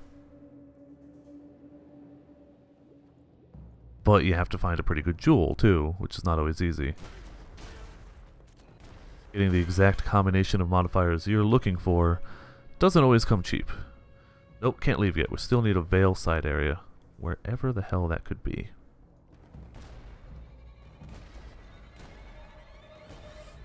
Probably down here somewhere? I probably missed a path somewhere or other. Let's see, so that's the way out. That was a dead end. Probably that ladder there. Not ladder, but bridge. That's going to be my guess. Or that'll also be a dead end and I'll have no idea what I'm doing. Always a possibility. Oh, here we go. There's the Veilside area. Monsters deal extra damage to cold, don't care, and they gain a power charge. It'd be mildly annoying, I guess. Ancient foes open new So in here, we should find a golem, and possibly somebody who's going to drop a Veil Orb for me. Which I could use for science, but the only two things I would want to science on, I can't afford to replace if science ruins it. So, yeah, that's not too great. I could always try it on a jewel, or a gem. It's always a possibility, too. I don't remember what the boss of this particular side area is, so this should keep me on my toes. That said, I could always just dodge away.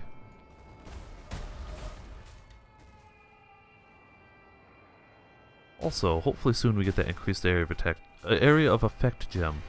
I know I get it in this act. I don't remember which quest gives it to us, though. But actually may be closer to the end of stuff.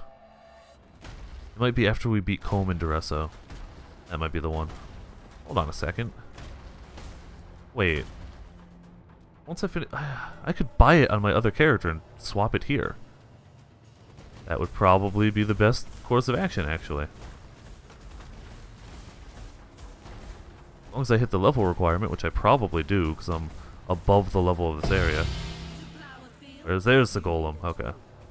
To harvest grain, you need a tool. And To Veil spread Orb. corruption, you need a tool. Don't need gloves, but I'll pick them up anyway. The plague maw Lots of stuff done. What Veil gem do we get? swirling mess of living stuff. Immortal Call. 100% increased buff duration per endurance charge. Discharges endurance charges, making the character unable to die for a short time, proportional to how many endurance charges were expelled. Probably worth something. Probably not worth a ton.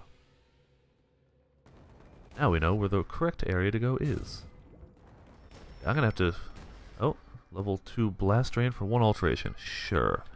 We can do that.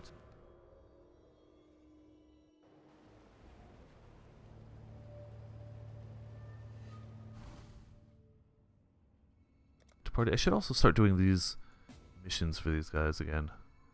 I'm a little under-leveled, but also really high damaging, so whatever. Blast Drain is a skill a lot of people are building around now, so... Especially if they're doing Cast on Crit, which he clearly is, because COC is the abbreviation for Cast on Crit. Thanks much. There we go. Had to find it. Oh, what could we veil, though? I want to use it. I've got so many just waiting. I doubt it would make this better, because spell damage is actually a good thing. What could I veil? Veil the helmet, which would probably make it... Even if it made it good, it wouldn't be that good. Veil boots, probably not. Ooh. Veil that, but runs the risk of ruining something that's actually worth money. Not money, but currency, you know what I mean.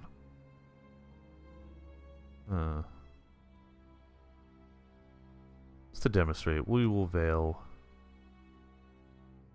helmet, which will probably ruin it, but it ruins nothing at this rate. It's going to randomize it in some way, shape, or form. So beforehand, we're going to quality it up, because once you've corrupted something with a Veil Orb, you can't use anything else on it. So, let's see if we can't real fast give it some more sockets. Oops, wrong one. More sockets. 3 is the most I can have right now. And link it up. So, because once we use this, we can never do anything like that to this item again. It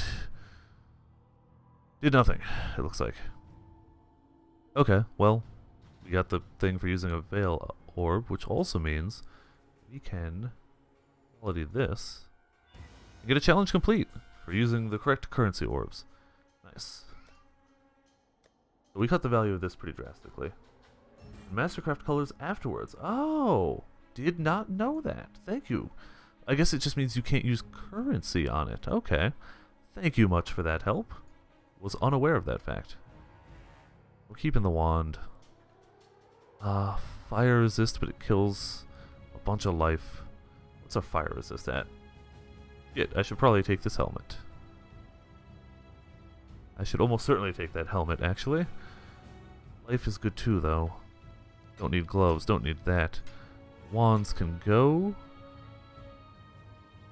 That can go. And that can go. Helmet's not a bad idea if I can just get a red socket, which is easy. It's an armor ES piece. There we go, red socket. Yeah, I'm gonna lose a bunch of life, but the fire resist is realistically better for me right now. Nope. I needed the int to run the golem. Never mind. Even with this, I need the int still. Damn it. I'm gonna need some intelligence on gear coming up.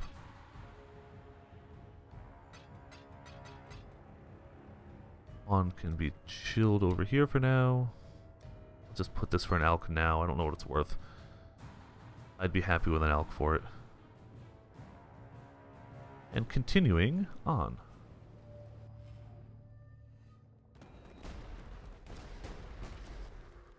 Reapply buffs, because I removed those items.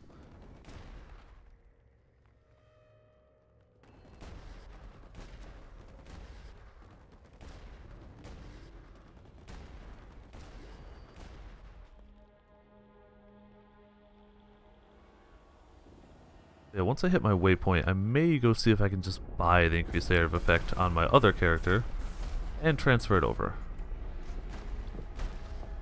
Hopefully, there's plans in this tree to get some intelligence, otherwise I'm going to have to spec into some points. Not a good way to end this tale of mine.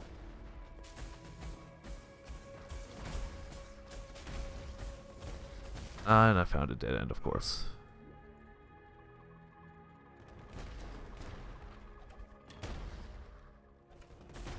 It would be interesting if they added like a mimic type monster to this game. Like, chests are so easily like forgotten about in a loot-based game. You click them. That's what you do. It'd be interesting to have them like actually attack you, especially if it dropped more loot. But I don't know how that would fit like the flow of the game per se. So not sure if that would ever happen. I don't know why I picked up that weapon. Not useless to me, or not useful to me whatsoever.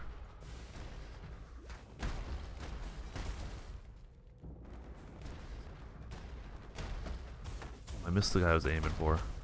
Alright, well, totem him. You die rather well. And totem this guy.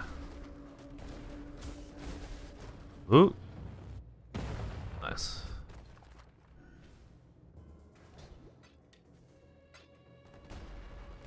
Our way this way? Yes.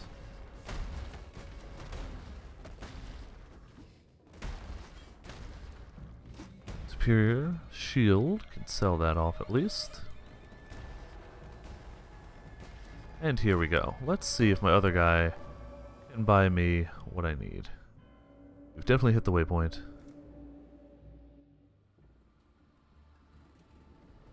My poison who is now left armorless, because I'm wearing the tabula rasa on the other character. Act 4, doesn't matter what. Really? Going the wrong way. Yes.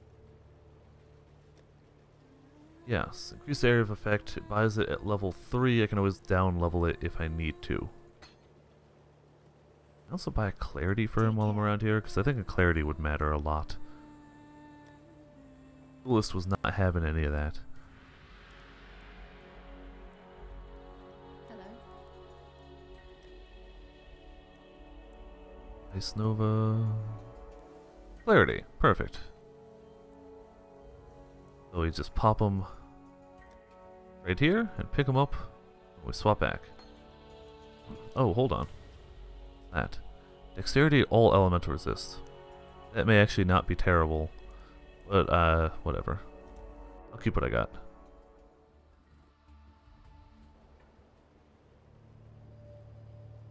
You have 4. Hey, chromatic. Hell yeah, chromatic. What time is it on my time? Okay, good. I got plenty of time. Doing alright. Another chromatic. That's 2 in a row. Can you go for 3? Can we go trichromatics? No, but 2 is fine.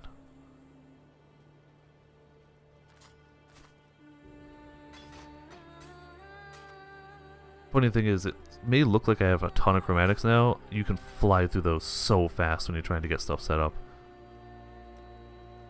Oh, we need another... Oh, we got a blue socket. Requires a level we can't do yet, so we're gonna... Do we have the ability to level them down? Yes.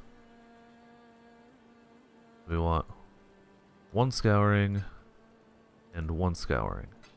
If you sell a gem to a vendor with scouring, you get the gem back. It's regret is the one that's at level 1. Oops. Okay. Giving bad information. Scouring will lower the gem level by 1. Regret brings it down to level 1. So you get a level 1, which I still can't equip. So kinda... Oops. I won't sell it. Yeah, I will. How about that clarity, though? Yes, I'll be able to equip that. Well, still can't do increased AoE until 38, which is next level, but we need... What are we at for int? Oh god, come on! We need 1 int. 1 int.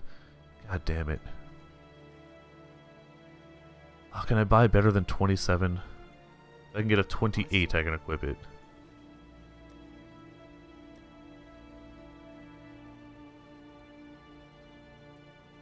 That doesn't help. If I can get int on anything right now, it'll help. Anywhere near int on the tree? Negatory. I could do an int jewel. That actually might be my best course of action.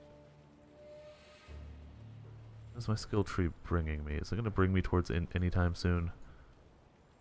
No, not soon.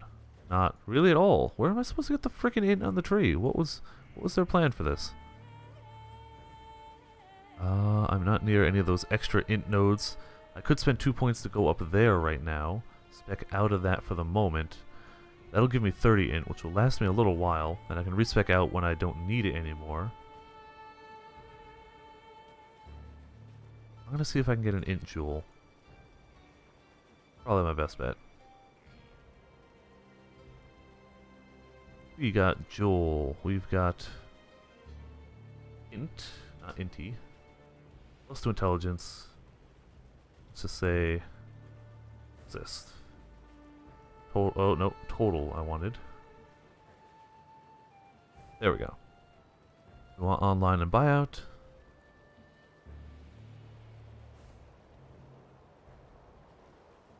Do as high int as we can feasibly find with some decent 16 intelligence, as high as we can find apparently. Attack speed while dual wielding, not really helpful. 15 increased mind damage, that doesn't help. Attack speed while holding a shield, okay. That's actually a good amount of stuff we could use, and the cold is okay, I guess. And it's only 1 chaos. That could be worse. Now to see if they actually answer me.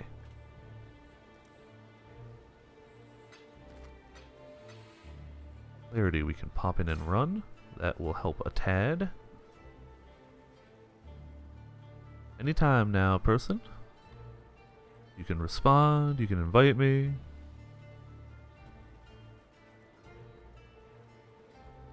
I'm actually going to keep looking on the assumption that they probably aren't going to respond. Block spells with shields, that's not terrible.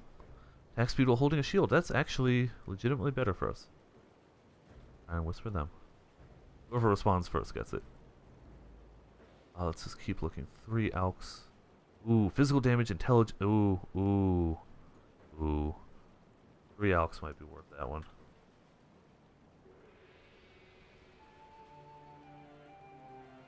Yeah. 15% physical damage and intelligence and resist. Probably gonna be okay for me. Now, if any of these people would respond to me, like I try and go pretty quickly when I can. Come on. About to start an Elrond mission. I can wait a minute. Like, that's fine. Elrond doesn't take too long. At least they responded to be like, yes, we can totally do this trade. Just give me a moment. That's fine by me.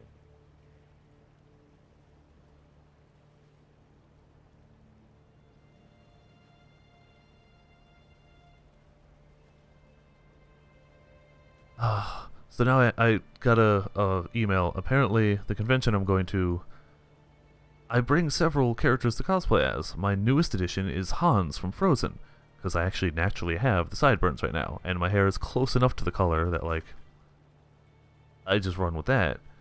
However, apparently the... Oh, no! Wrong one.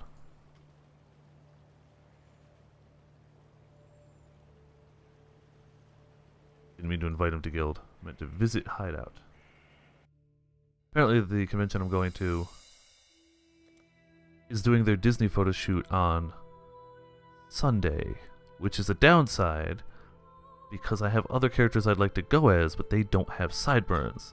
And since these are my real sideburns, to play as one of the other characters, or to go dressed as one of the other characters, I'd have to shave, thus not having them for the Disney photo shoot on Sunday. So, like, I'm not sure what to do now. It's a weird dilemma. So, let's get this allocated. It's actually a really good jewel. Glad I found that. A little less mana, whoops. For, yay, more damage. Get that, and that all going. And as soon as we level, we'll get that AoE gem socket. Yeah, we always start with comb first. You don't have to, really. You could pick either or. I just always do comb first.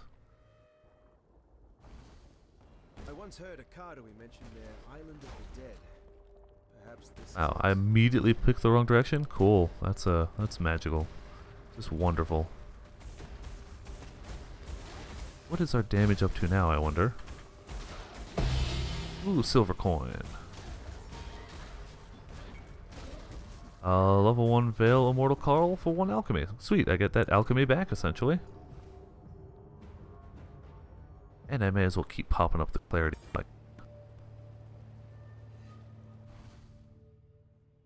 You get invited, not ignored.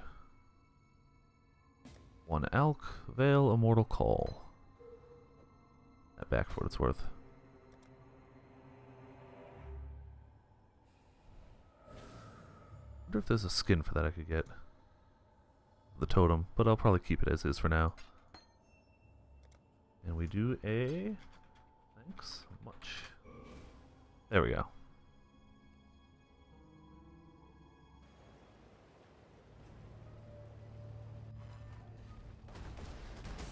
Also, we are missing a lot of prophecies. I should have checked that before I left my portal.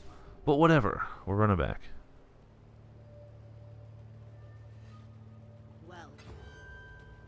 Device hidden by You'll be rewarded with 2 uses of the enchantment device, so we have 2 reasons to do the labyrinth now, besides the ascendancy point. blue tendrils. You will use an orb of transmutation on an item and it will grant extra mods. Okay, let's see what we can do with that.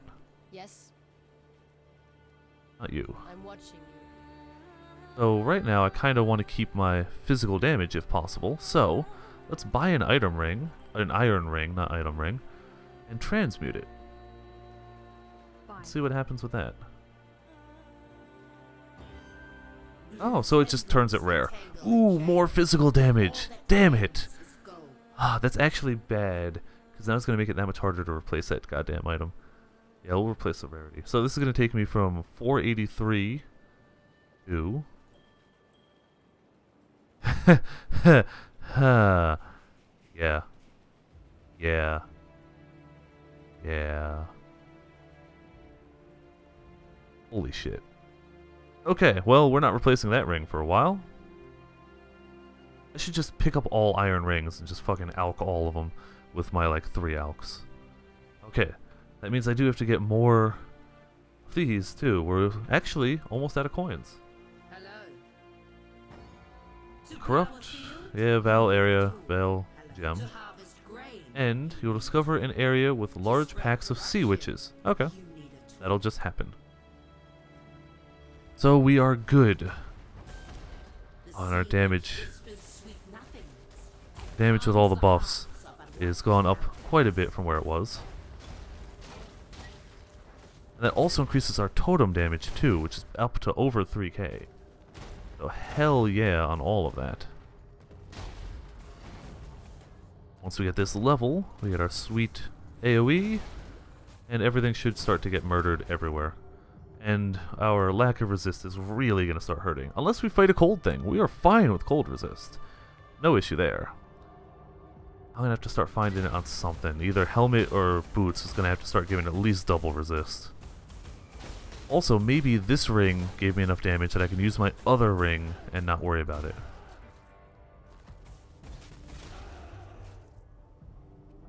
Or find a ring that's got good resist and physical damage, but that's going to be expensive now that this is a popular build. How this stuff works. But man, damage does not mess around here. Oh, is that an acceleration shrine? Impenetrable. I thought it seemed like I was going faster. And I didn't pop anything to go faster. And look at how nice that mana is being held up with that clarity now, though. Why does it seem like I'm going... Must add something.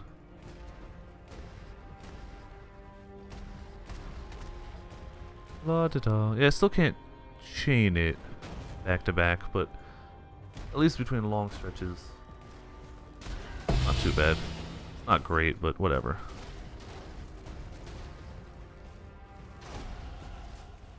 And that means that instead of faster attacks. So we do lose the faster attacks.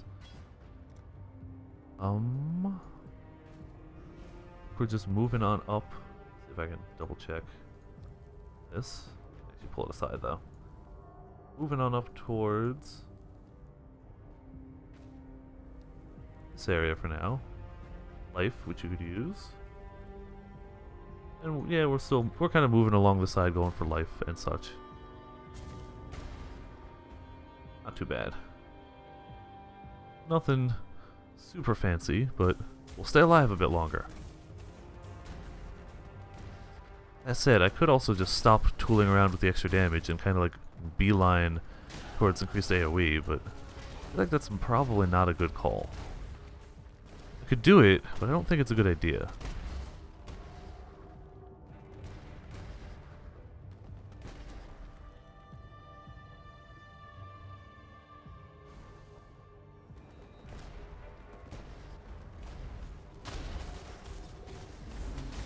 Curious to see how this build is going to do against like Dominus, not Dominus, Alakai. It's going to wreck me. Not because of the build, because of my lack of gear. Specifically, resist. Lack of resist is really not a good thing to have the further in you go. Some boots could be good. Moonstone ring.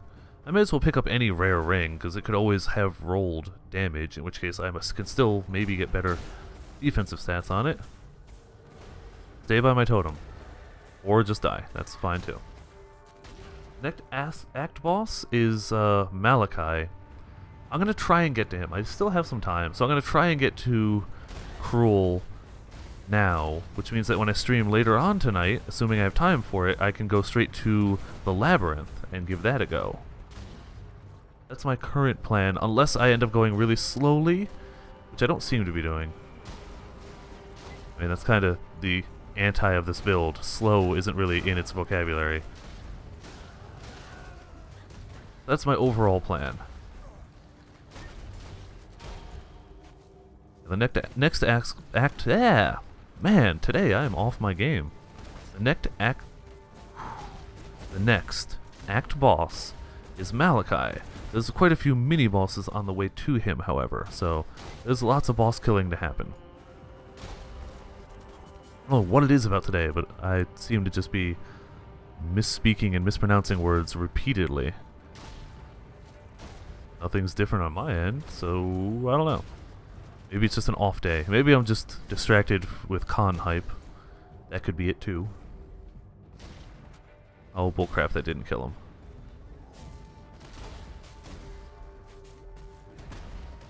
I bet you increased AoE up to the mana cost quite a bit too. That's a shame. He is the end boss of normal, correct. So after him, we're on to Cruel. He's also a horror. I have died to him many, many times, And I will continue to die to him many, many times. It'll be very fun when Kat and I get there.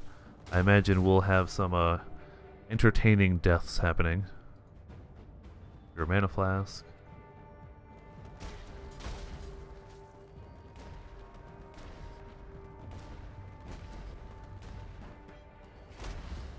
Oh, bullcrap, that guy didn't die. At least he got the sweet ignite. Come on, pick up the orb. Why you know? Okay.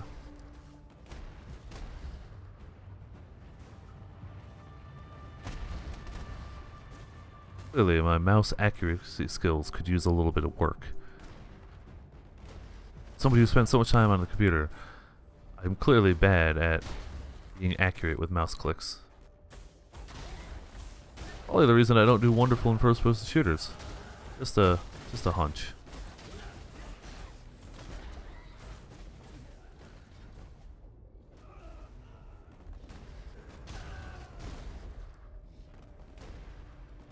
We should be almost at the end of this area. That's not a bad idea. Yeah. I mean, I should do more stuff like that instead of splitting all my time, but I got a lot of games I like to play. And a lot of the games I like to play don't have a finite end. This doesn't have an end to it. Monster Hunter doesn't have an end to it. You can't beat Monster Hunter. There's always something to do, really. So I tend to split my time for that reason. Pokemon has an end. Yes, there's still more stuff you can do. You can go shiny hunting, you can breed better Pokemon, you can complete your Pokedex. There's stuff you can do, sure. But it still does have a finite, like, story end. You could argue Monster Hunter has a story end too, but you could also argue that's pretty much where the game begins.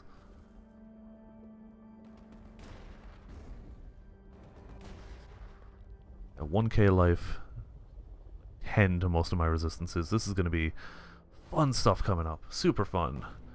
Painful. Lots of pain is going to happen. Is really the case. Comb does so much. But my physical resist is okay. With Fortify at least, it's okay. I guess the real buff is kill things in one hit most of the time. That's the real plus side. I don't have to worry about defensiveness because they're dead.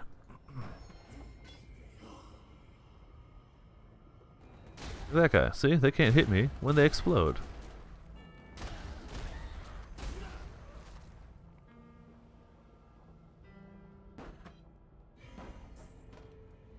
I think that's just going to loop me back around, actually. No, that might be the way forward.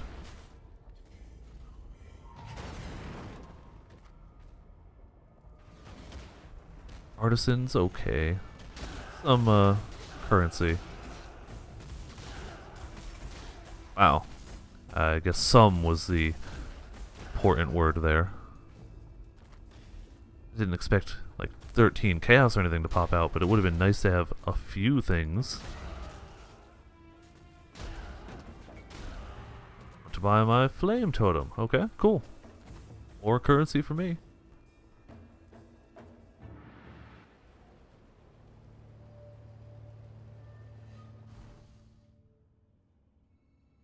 Invite to party and flame totem.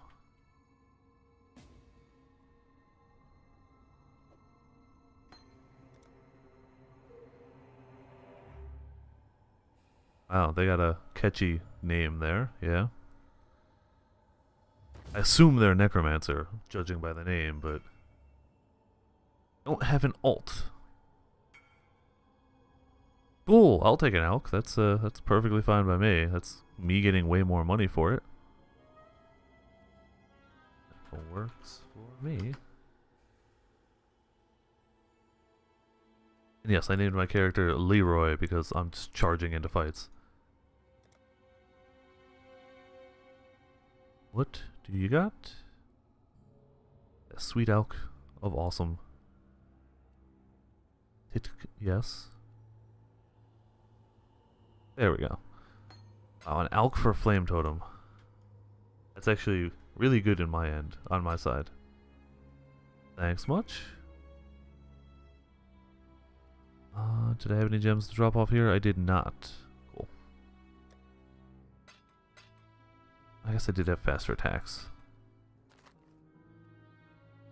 Aquamarine can chill here. No, not boots. Aquamarine. And we've got 5 to 9 physical damage to attacks, plus to energy shield, which is eh. Fire resist, which is still better than what we had. We had 7, so it is still the better option. Brings our damage from 765 to 8888. Wow. Yeah, that's perfect. We're leaving that. The fire resistance is a +2. Comb does fire damage. Don't need weapons. I do need boots, but that's got nothing good on it. 7 lightning resist is not worth giving up 12 lightning resist. Go figure. Not good. Not good. Not great. And we can't switch our belt. Not Yes, realistically. what is it?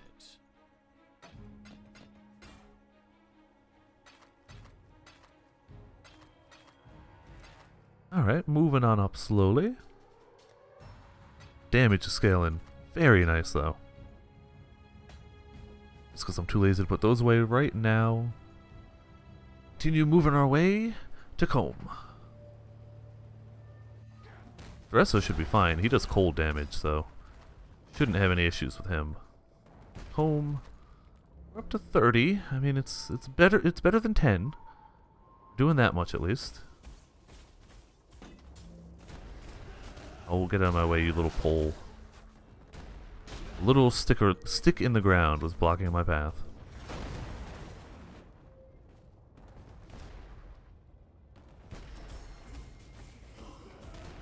That's a dead end. Where could Comb be?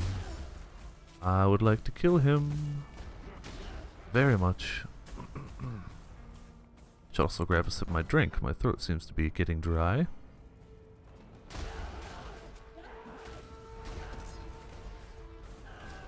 Oh, he was already dead. Okay. Fine by me.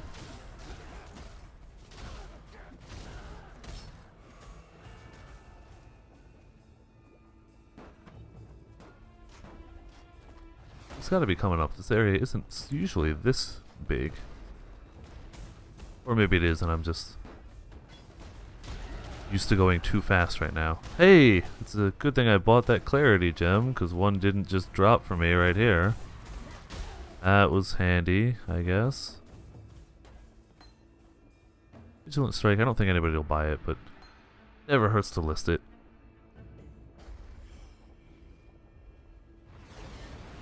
Oh hey, a ghost. I said, oh hey, a ghost. There we go. Clarity is ready. Yeah, so our usable mana is going down, but it's recovering faster, so usually a good, an alright trade-off. And off to Comb we go. It's going to be a lot about keeping that totem alive. And keeping him in melee range of the totem.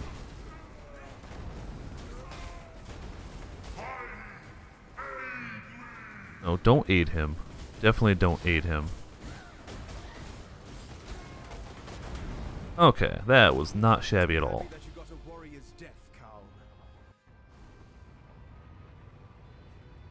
That's half the way to the belly of the beast. How does the whole mana thing work? In what way? Mana is your mana pool.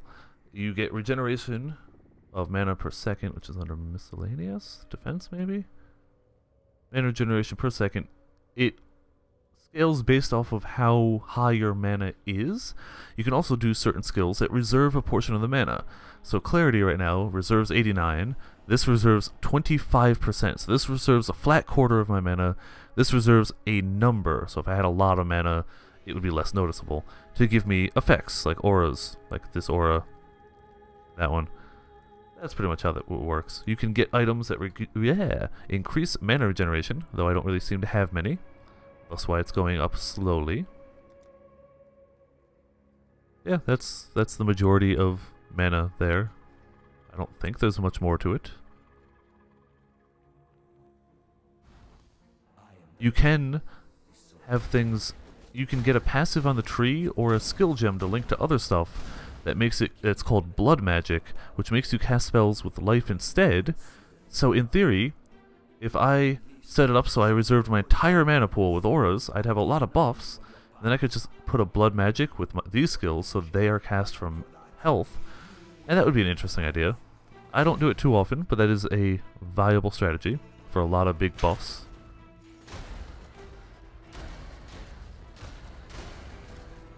You can also have another thing. If you have a ton of mana, Mind Over Matter, I think, takes a portion of damage on your character from mana before it hits your life. So you can use mana as like a secondary extra bit of health. I think it's like 30% if I remember correctly. So like if I get hit for 1,000 damage, 300 comes out of mana first, and then 700 hits my health, which is a great way to reduce what's coming in. That's only 4 link. Still not shabby, I guess. We are moving up the tree. Can't leave life for me. That's not too great. Let's see if I can't kind of rush over towards AoE type stuff. Kind of looking at my tree on the second screen. Yeah, I'll come back for these. I can always get them at any time. But I'm kind of going to get some of my long traveling out of the way. I also want to get this. I can't be evaded, which is going to help. They can't just juke out of the way of my attacks, because my accuracy is fairly low. Chance to hit 82%, so I could easily miss with my shield charge. Hitting 100% of the time will matter. I'm going to be doing that. Same with the totem. Totem does a ton of damage, but if it misses, it does no damage. We don't want that. So I should at least rush to that point at this rate. I'm gonna be under 80% accuracy soon. We don't want that at all.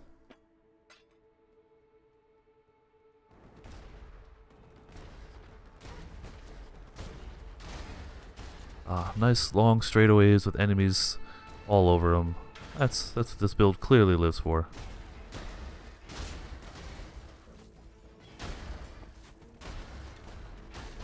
Just total destruction of all enemies by charging at them with a shield so hard that they literally explode. Because, you know, that's how real life and physics definitely work.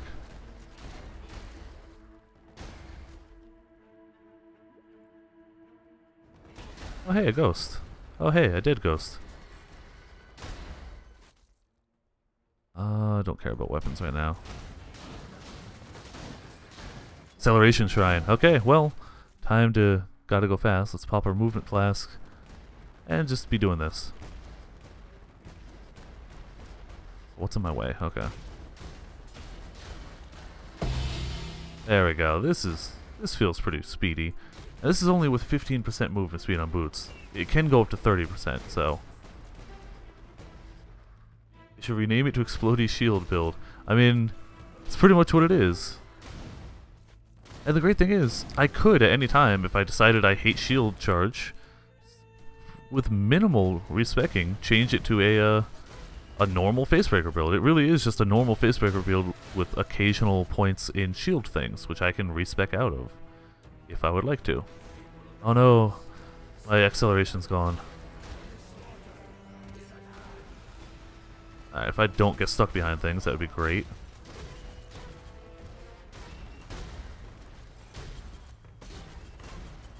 I mean, unofficially, let's be honest, the name of this may as well be Explodey Shield build. But most builds are just named after whatever their primary skill is, / important and unique. So this is like a Facebreaker Shield Charge build, specifically. Because the Facebreaker gloves are a build-changing type thing. Like, without these, I'd be playing with a weapon, and then my damage would be based off of that weapon damage, which could also be good. In theory, I could find a great weapon and do it that way. Take some weapon nodes on the tree, but Facebreakers is just a really easy way to get good damage. And you don't have to worry about how good your weapon is. It's doing fine anyway.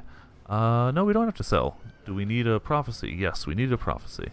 I'll worry about it later. Right now, I don't care too much. I don't even care about these guys. Just gonna keep charging through.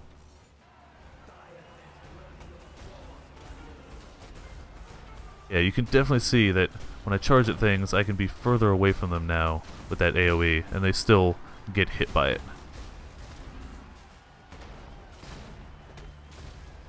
Come on, you gotta die. You guys too. Technically don't have to kill all of them, I could just go straight here. I think you have to kill a certain amount for it to open up.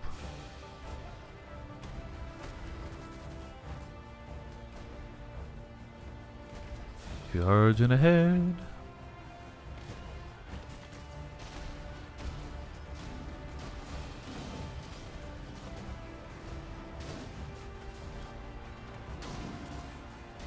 And yeah, I'm out of spirit. Oh no, don't turn off your aura. Summon a lightning golem is what I meant. Hit the totally wrong button. I have to hit so few buttons I keep forgetting. I'm playing most of this at this rate with a right click and mouse button. Mouse button's my totem, right click is my charge. Fairly effective.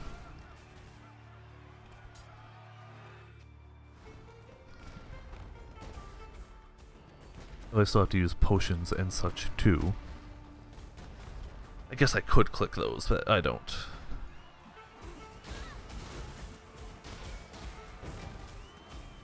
Ah, you little flame blaster, don't do that. Are you all dead? Nice. Quick and easy. That's how we get stuff done here.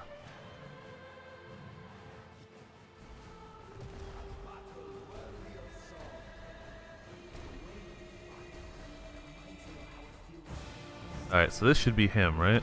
Yep. Okay. Let's do that. Our mana get back up a little bit. Yes, I'm getting hit. No, I don't care. Yeah, good. We got mana. Summon our Golemy Golem. Totemy Totem. And get ready to charge. Oh, he had the same idea as I did. Totem can't take a lot of good hits, unfortunately. But he does the damage, so he doesn't have... Ah, there we go. Now's the perfect time. Charge in.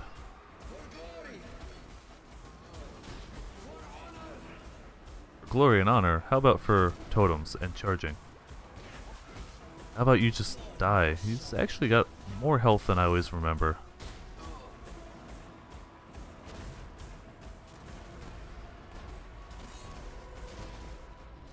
Does he use shield charge too? I think that looks like what he's doing. Oh no, he died. That's so terrible. Forever, Duresso. I promise you that. And now this gets us a gem, but we got ours. So we're fine.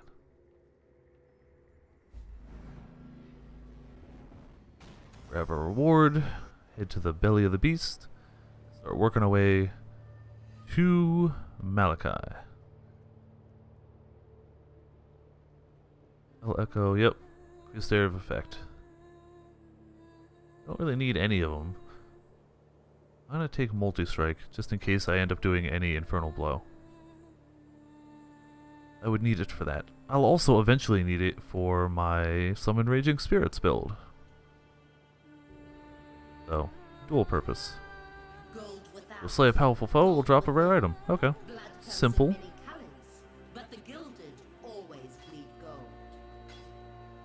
Sell off that, and what do you got to sell me?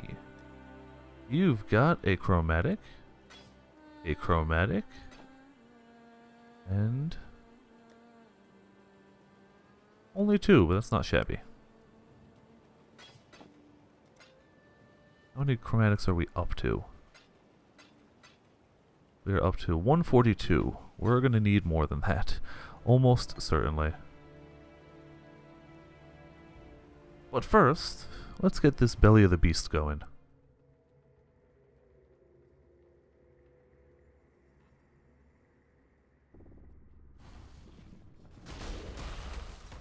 Oh, I'm definitely gonna have to give up something once I get into silver coin and 2 weapons. Yeah. Once I get to cruel, I'm gonna have to give up something for resist because I can't. Chromatics are the currency that change the color of the sockets that you can put into an item. So if you get a really sweet 6-link item, and it's great, but it's not a tabula rasa. Tabula rasa is different because they're all white sockets. You can put anything into those. But like, let's say I needed a specific combination of colors here. I'd have to keep using chromatics on it till I got that specific combination of colors for the skill gems I needed to use. And if you're trying to roll off colors, you're going to need a lot. For example, Phase Breakers is Evasion Energy Shield. Evasion's green, Energy Shield is blue. If I needed 3 red sockets on that, it would not happen very often because it tends to lean towards green and blue. Same thing, Boots, Armor, Energy Shield. Or Evasion, here, if I wanted 3 blue sockets, or I don't know, blue, red, green on this, if I wanted it to be chromatic. It would be tough to do because it leans towards green sockets. That's why, as you get into endgame and you find an item with perfect stats that you need, it might take a lot of chromatics to get the colored sockets that you also need on it. Even after you've gotten all the stats and whatnot settled out, and gotten all the links and everything ready, you're still going to need it to be able to use the gems that you need it to have. Ooh, we got a unique dropping. Thus why chromatics can be very, very sought after, because you can blow through 100 easily and not get the ones you need on an item if you're going for really off colors. Araku? Tiki. Life regenerated per second. You gain evasion rating when on low life. You gain more life, fire resist, and life regeneration per second on low life. It's really not that good at all. But whatever. I'll keep that aside to toss into the vendor recipe. I'll start being a little pickier with that recipe instead of just tossing whatever I have in, because I have definitely lost quite a bit already. But I'll keep those aside for when I get good stuff. Or bad stuff, specifically. Need to travel along the tree. So 1, 2, 3 more, and we can't get evaded anymore. We also can't... Oh wait, hold on. We got another skill point. Did I forget to cement that in? There we go. 1, 2, 3, 4. What the hell? Why was my number off there? Whatever.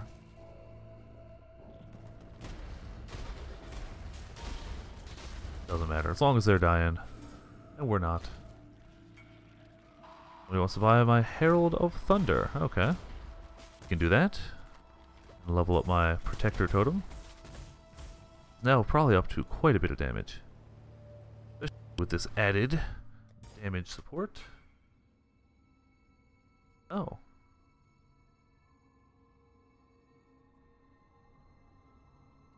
Okay. Cool. I guess he doesn't want to buy it. That's fine. Totem's up to... Oh, because I should check it when I've got my thingamabobber going. My 4. That ups my damage quite a bit. There we go. 31,992. Yeah. This is going okay. In terms of damage, at least. Energy gen's picking up nicely. I still can't spam it and never run out. But it comes back fairly speedily.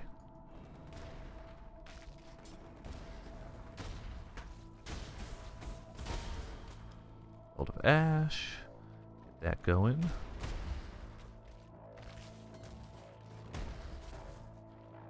I'm a little surprised at how well the single target is working with that totem. I wouldn't have thought that, just put this totem down, it'll be your boss killer. Wouldn't have thought that would have been the case, but it's the boss killer. It does have the downside of they have to be near it, but I can just replace it at any time. So we gotta get level 2 to get the Piety fight. And then it's all those bosses, followed by Malachi. So it's totally doable to get that done. Unless I end up being god-awful. There's level 2.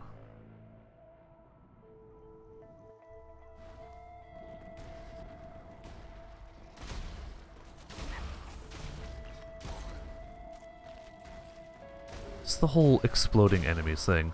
Kinda wonderful. And the fact that they, if I overkill them, which I'm gonna, they can just burn to death from that overkill ignite. I love it. I love it. Not quite the one punch I had hoped for. Like, I wanted the actual, like, One Punch Man setup. Which you can do. You can build face breakers that way. That's why I took that multi-strike, in case I decide to swap over. But this is going very well. Already the most successful Facebreaker build I've ever tried, and I've tried it like twice before, so this one's doing well.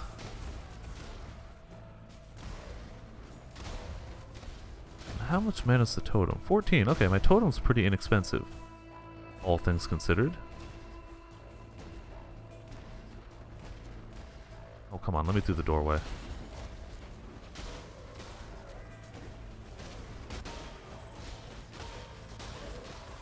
The health is what I gotta watch out for.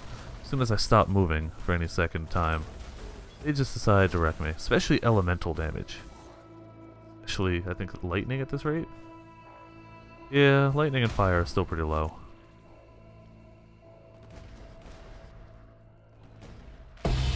Ooh.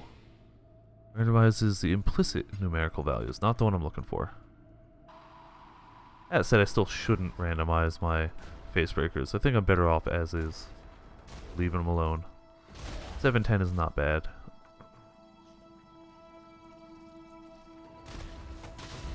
They used to be able to roll higher, actually. They ended up getting nerfed ages ago. But when they were originally introduced, I think they went up to 1,000%, maybe? Like, yeah. You need to get charged. Oh, and I need to not get hit by that. But also keep charging her. Oh, okay, she's just dead. Well, that was fine. I knew I could rely on you. Alright, cool. Now, tell us to go kill other bosses so we can go do that. Bit of a latency spike there. Hopefully that doesn't persist. It can be tricky because I'm using bandwidth for streaming and I'm also playing an online game, and that can always create little things occasionally. This thing gets more twisted with every step I take. Keep our lightning dude out.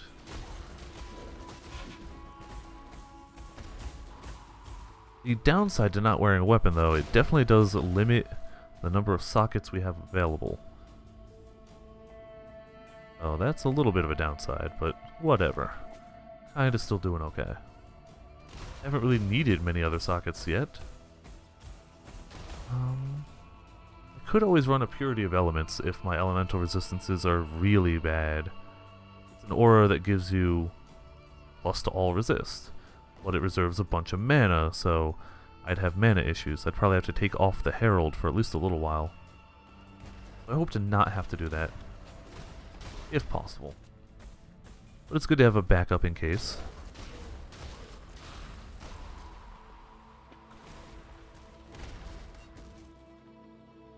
And I almost always go south in this place first. If you go north, there's one boss, south, there's two of them. I just try to kill the two first. There's no real reason. Doesn't matter which way you go. I just like to do one complete loop for the two, and then go hop up for one real fast.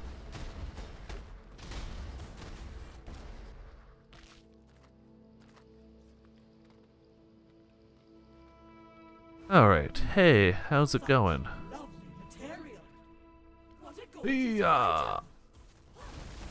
Yeah, your health. It's going away. So is mine, admittedly, but... Don't lightning tendrils me. You can't work. Flattery will get you nowhere with me, milady. I keep picking up portal scrolls. I do keep forgetting to pick them up, so I tend to have a little low on those numbers. Same with wisdoms. I mean, I've got enough of the wisdoms for now, but I shouldn't fall behind.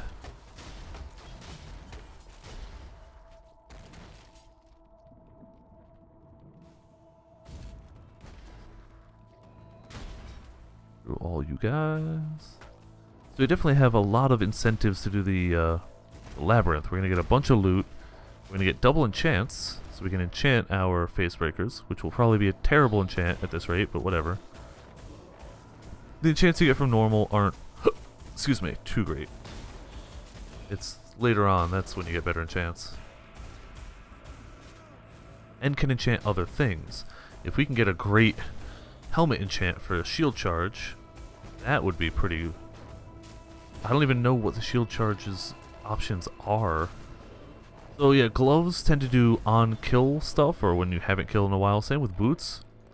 Helmet enchants change skills in certain ways. Like, I don't know, maybe your shield charge does more damage the further you run, even more so than normal, or something. I don't know. I have no great examples of it right now, but they tend to be based on skills, which is still random, so it's not necessarily based on skills that you have equipped or anything. So you could do a lot of labyrinth runs and not get the ones you're looking for, but if you do, it could be pretty great for your build. If you're lucky enough to get it. Drop off those 2 items to get them out of our bags, and go for the final one. Got an email apparently, which is not important.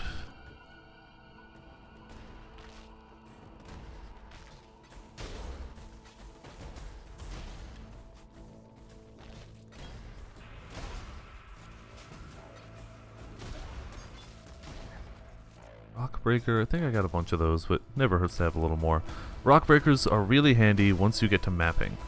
Right now, they're just gonna take up space in my stash, but when I get to mapping, they're good to have.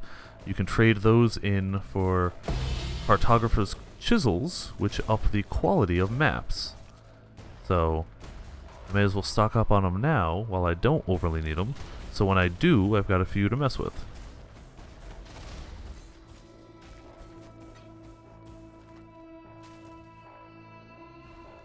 Hey, okay, you can get totally charged in the face. I can try and avoid that chaos damage, maybe. There we go. It's gonna take the shortcut back. Take comfort, Meligado. So the pieties by the waypoint. Just waste a portal and get right there. So now on to Malachi. Again, this is like probably the 4th time I fought him on stream at this rate. Oh, this will be the 3rd time actually. Okay.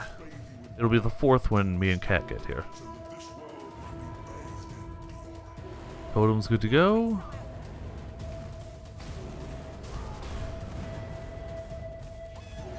Oh, wow. That went fast. It's great because she doesn't move, so I can just put my totem right not by her and not have to worry about that at all. Whereas he can move around a bit.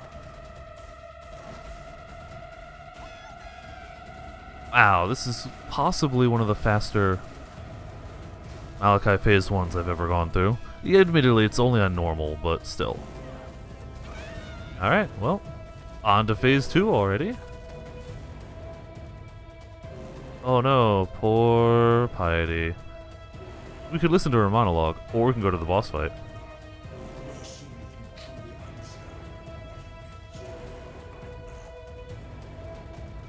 There we go. Oh, he's already got his first thing. Yeah, his health is just vanishing right now. In a beautiful way. Keep the minions at bay, so our totem targets the correct guy. As best we can.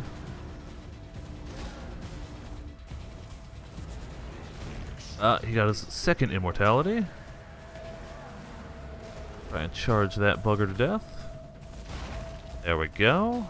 Oh, he's gonna leave. Alright, fine. Keep our golem up and running.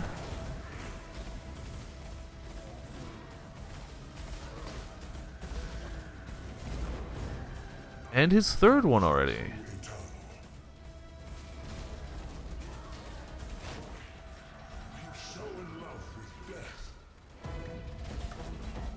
Not shabby so far, all things considered.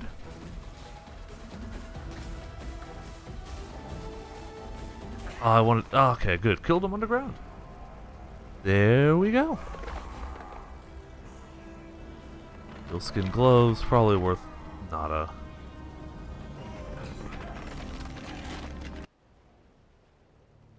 And we turn it in up here, not down there. So I actually still got a little more time, so I'll keep playing a little bit in Cruel. I'm not going to do the labyrinth yet because I don't have that type of time. I can't say how long or short a labyrinth run would be right now, so can't commit to that. But I can keep doing this.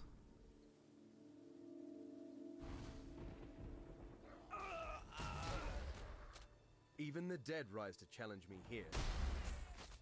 And just blow up everything. But how bad are our resists? 7%, 10%, 43. Okay. We are super weak to elements right now. But they gotta hit us first. That's the whole plus side.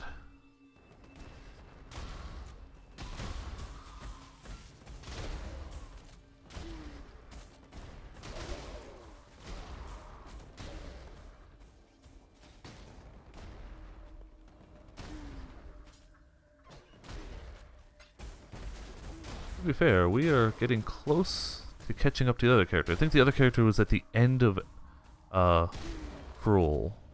I think I was in like Act 3 Cruel? Act 4 Cruel? I don't think we made it to Merciless, did we? We might have, actually.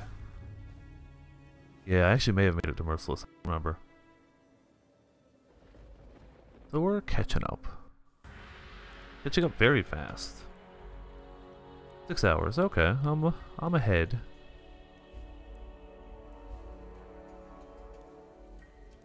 Seek Prophecy? Oh, so many of these we can't do. Okay. Yes, I did beat Dominus. Slave foe who ups the currency. So a lot of these we can't do on normal. Undying Evangelist. We need to do that one because I needed the unique from it.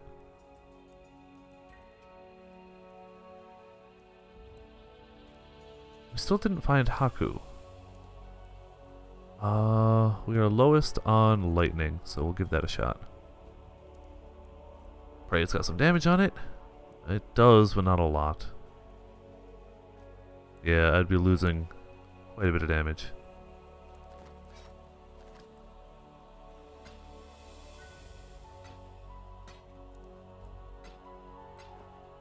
I'd gain lightning and fire resist at the loss of some damage, but not too many. Not too many damage, that's definitely what I meant to say. How low does it bring the damage? Bring me from 818 to 738. Oh, and I actually lose fire resist off of that. Never mind, that's not as great as I thought, because that actually does have fire resist.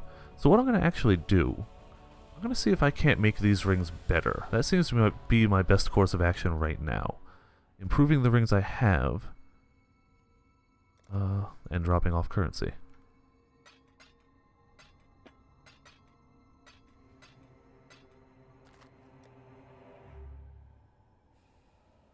That goes there. I got pretty much no room. I'll sell off these later. 30, Vigilant.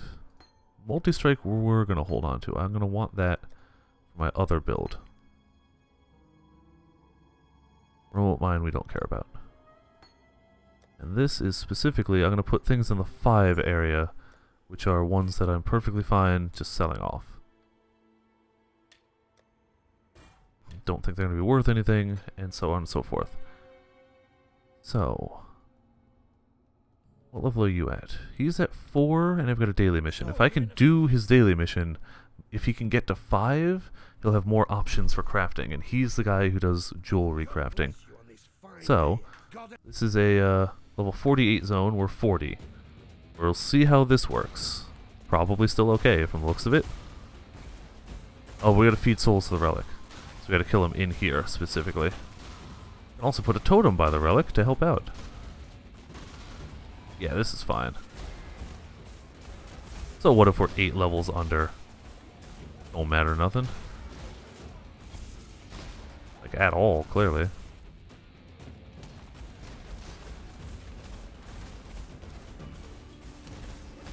There we go. I don't think... Ah, level 5! Hell yeah! Also means he sells new stuff. Let's see what he sells. I don't think that gets us a bigger... Does it? Yeah, it gets us a new room. At level 5 we get a new... There we go. Claim this hideout. So now, we have more room to play with. And we can invite a new master to our hall. We can hold up to 3 now. However, let's see what he sells. Searing Bond, Punishment. Not great. A belt, which we won't need. Okay, so nothing new from him, really. Nothing great. However, what can we roll on this? We can roll life, mana, strength, dexterity, intelligence, all attributes. We can roll cold and lightning resist up to a fairly high number. Regeneration rate, we can't roll physical damage, so we can roll other stuff. We need a bunch of lightning resist. So there we go. That's already better. How about this one? So we're actually okay on lightning maybe for now. Let's try fire. There we go. How about you? What can you roll? No more suffix mods. Oh. Then it can roll life. We're going to hold on to that for a while anyway. So there we go. We are now better off than we were. Recast all our stuff because that thing ruined it. And our resist are now 30. It's not wonderful, but it's way better than it was. I still do have to look for other things. I could also... Oh man, do I need better boots. Like, holy shit, do I need better boots. I need to find a good kite shield, I think. That's going to help. Kite shields tend to get a lot of resistance on them. Not the most pleasant of arenas, But until then.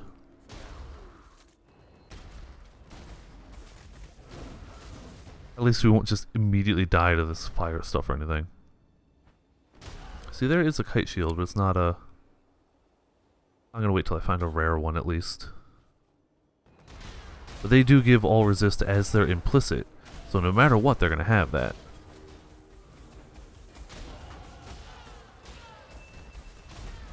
Nice level as well. Oh, somebody wants my clarity for 1 out.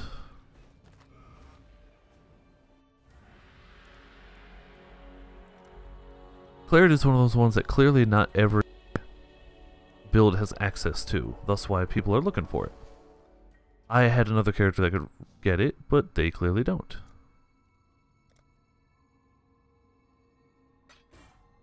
Oh, that's the wrong one. Wow, not the helmet. Clarity.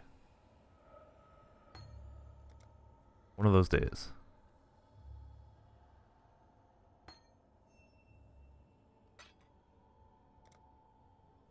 Much better.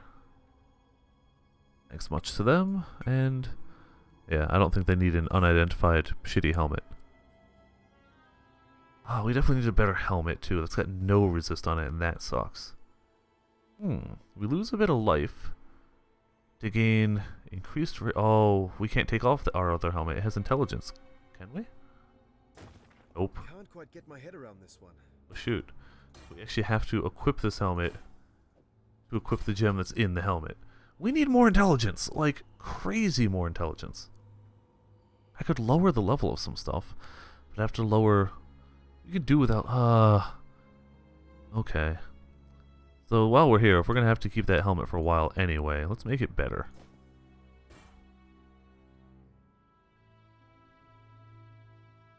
Fire, cold, or lightning. We're going to pick cold for now. There we go. Very soon we're not going to be able to level up any more of these things. We're going to hit the int cap of where we are now. And we've put so many points into int right now. Like, honestly. Whatever. It is what it is.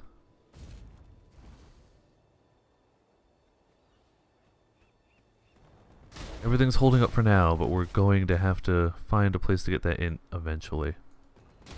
Probably other jewel sockets, maybe. Hey, Master of the Hunt. What do you got?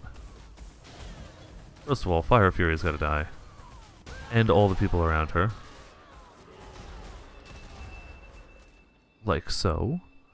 Apparently, an area with monsters somewhere around, which we have to find. Down there. So it's gotta be like right there.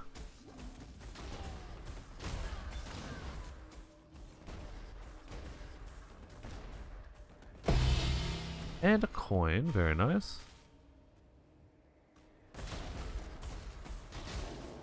Oh hey look, there they all are.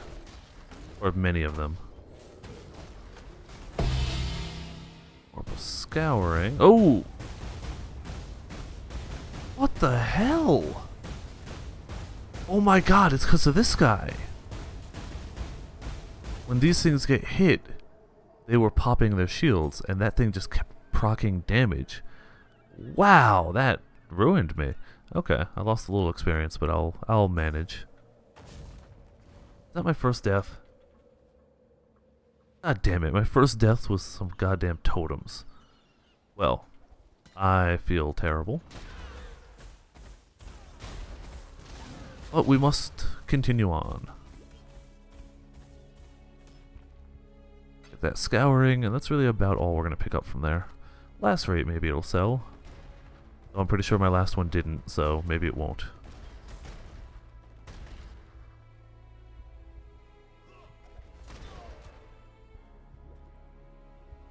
Yo, Hippo Diplo, how's it going? Where the hell is the last group of... no. Yeah, they're up here. Okay. Ooh, gem cutters. Gem cutters are usually worth actually using currency on. So, let's pop an alch on it. And pray that it rolls something good. Some skeletons contain gems that are leveled. Wow, that's not wonderful, but whatever. It's all we got. Can't roll it again. Could, but I'm not spending a chaos on it.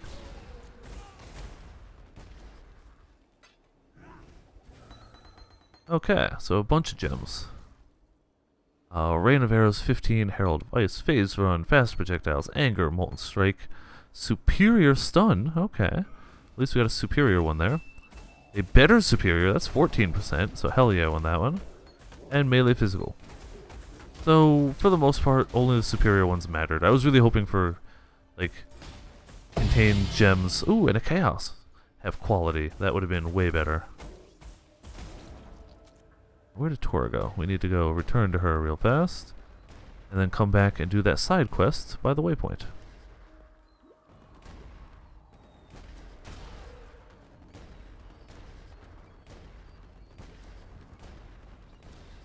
There we go. And now to run all the way back to the waypoint.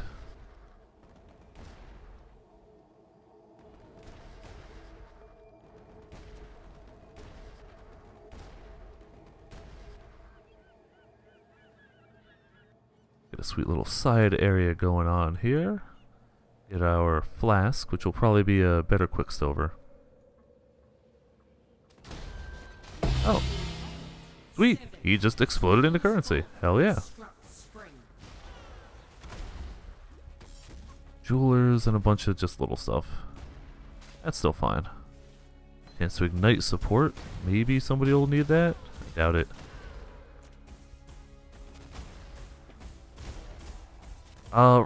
As of right now, I've been streaming for 2 hours and 43 minutes. I will probably continue streaming for about a half hour more, and then I'm going to have to head out.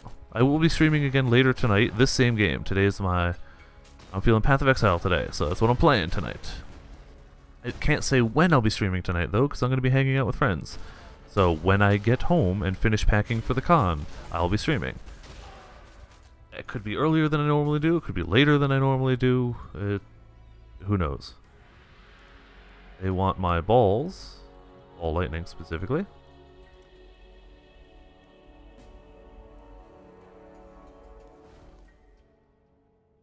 Ball lightning. There we go.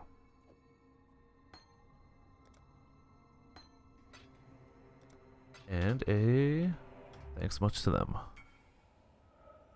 Now, these gems, one of these has quality, and or two of them have quality, and we got to keep those aside. 14%, 8%. The rest can just go here.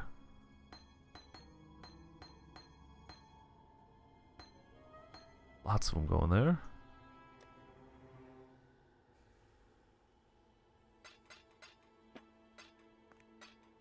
Up to 6 chaos now. Slowly going up. Ever so slowly. Anything else I needed here? I don't think so. Nah, I'm good.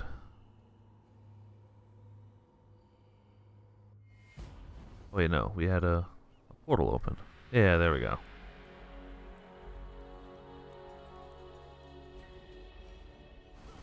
Oh, hey guys, forgot that you were trying to punch me when I portaled out.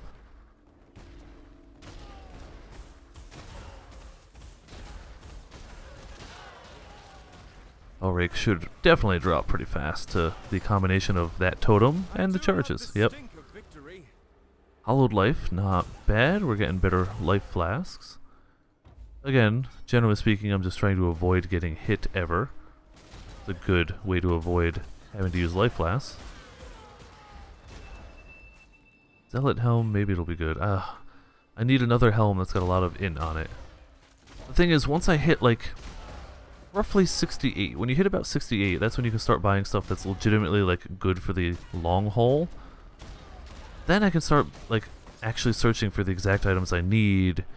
As opposed to if I buy a helm now that's got int on it, it's like, well, I'm gonna outlevel that in like 5 levels. So I'm not too worried about it now. But once I make it to the higher levels, then I can actually be like, oh, this is the exact helm I need with the sockets I need, it's got the stats I need, hell yeah. It'll probably be expensive, but whatever. Actually, eventually I need Abyssus, but I can't afford that shit. At all. Unless I just get an Exalt to drop, which would be wonderful, mind you. But unless that happens, I'm a little short on currency. By roughly, I don't know, 70 chaos or so?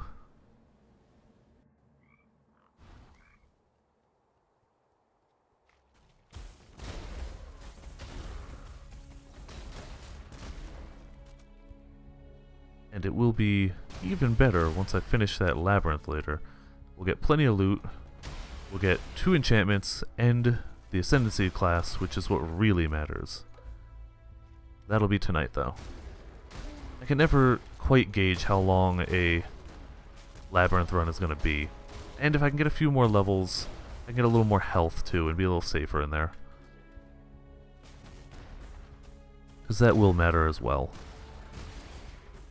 Traps are gonna hit me. And every bit of damage I get means the Azaro fights go even quicker. So avoiding trap damage and killing Azaro fast, that makes a good labyrinth run.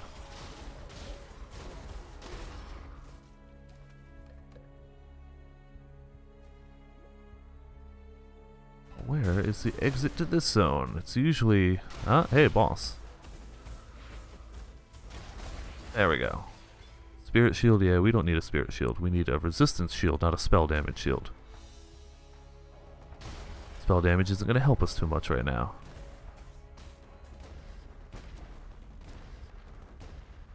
Portals will, though.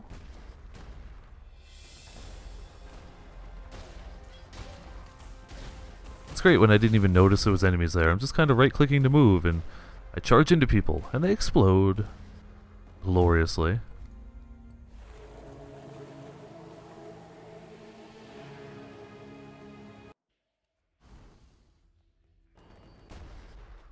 I've got 2 quests to turn in, but I'm going to wait till I got my 3rd.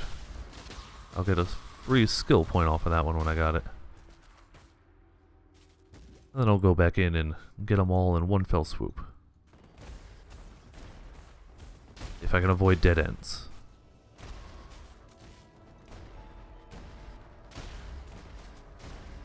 Right, apparently this doesn't do great in super tight corridors either. Excuse me, because if you connect with a wall, it stops your charge. So I gotta aim a little better indoors. Oh hey, boss. Totem? Yeah, Totem wrecked them.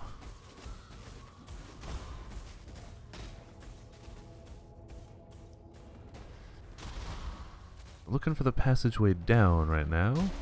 If we find the ladder up, we'll come back to it.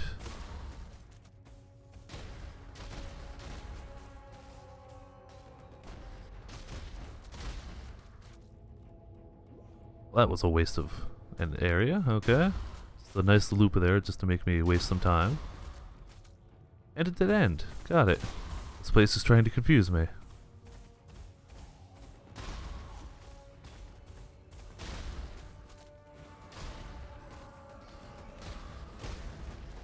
I was really hoping the rare one would drop something or other.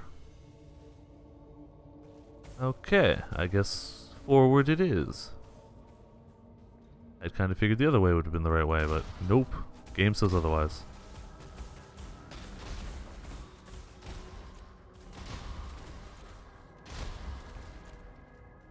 Maybe down here? Yeah, there it is. Got it.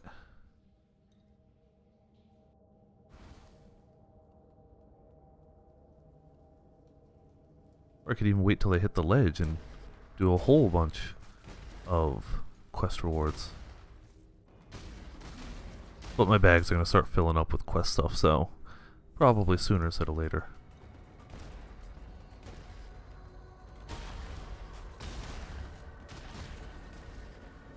And I do need to go back and get one of those free uniques. As well as this is going, I can't get any cruel difficulty prophecies till I get the other ones out of there.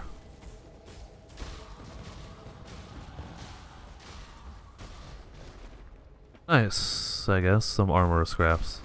Nothing too fancy. But at least we got a bunch of them. Skill point gets us ever closer to Resolute Technique. And the actual boss of the area.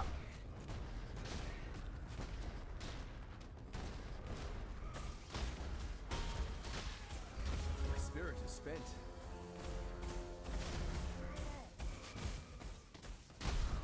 Yeah, even the bosses can't really hold up to this. I imagine once I get into mapping that'll be a different topic entirely.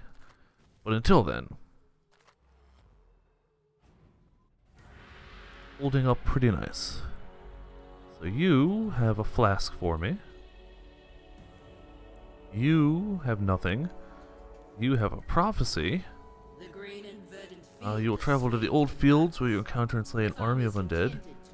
It's Act 2, so we got a little time for that. So, Boots, which will probably end up being terrible. Armor evasion's probably our best bet, or just straight armor, really. you managed to kill a granddaddy? They want to buy my Numbers anger. seem to rise. Alright. We'll sell them our anger. Cookie Grandma? Okay. Interesting name. Anger. There we go.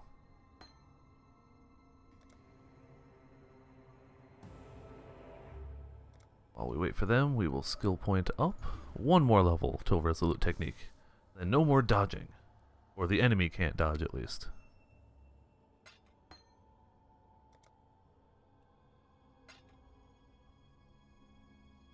Oh, another email. Still nothing important. I always check just in case it's somebody...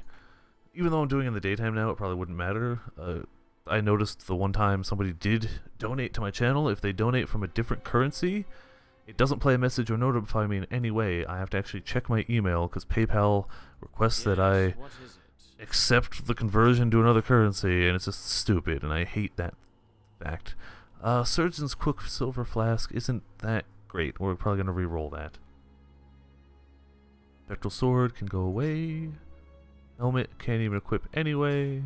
And boots, we got armor, maximum life, life regen, rarity, no speed, and no resistances. Those are the two things we really need. Move, speed, and resist. And you gave me nothing. Screw you, game. We don't have an upgrade item, do we? No, we don't. Okay. Then we're fine. Followed there. Quicksilver we can re-roll once or twice and try. Alchemist. Increased effect, reduced duration, no. So we would move even faster but for a short time. Physical attack damage leaches mana during flask effect, Need a poison, Surgeons isn't great for us. We're not going to be doing... Perpetual on the other hand. That's good. We get charges back faster. So hell yeah. That's quality. So do you know what? We're finally going to go and sell all these quality flasks we've been saving up. We're running out of room for them. Yes, The reason I save what quality is it? flasks, if you sell flasks totaling 20% quality, 40%, sorry, you get a glassblower's bauble. So now we have quite a few glassblowers. Oh. And a few more coming in. Yes, what is it? Oh, not that. There we go. Now we can quality our own flasks that we do want. I'm not going to do it yet because we don't need to, but eventually we'll get some good flasks. And we will want to be able to hold on to them for a while. Lock is bagged. It's totally a dead end. I was about to say, like, that's going to be a dead end.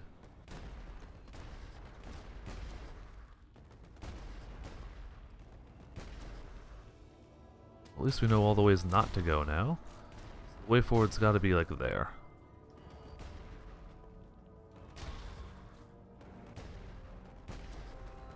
There we are.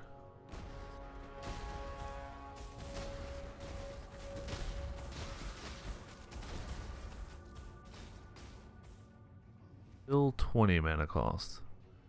Cost isn't going up too high, which is pretty beneficial. Though it's still higher than I'd like.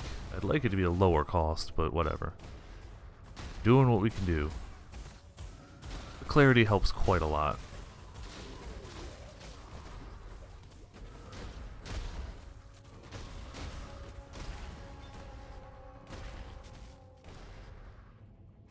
And actually, once we hit the ledge waypoint, I'm going to head back and see if I can't find that alchemist.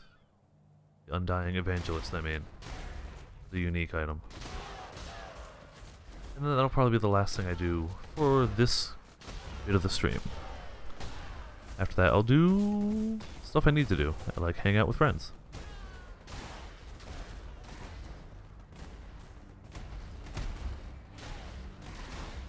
La da da, just charging on through.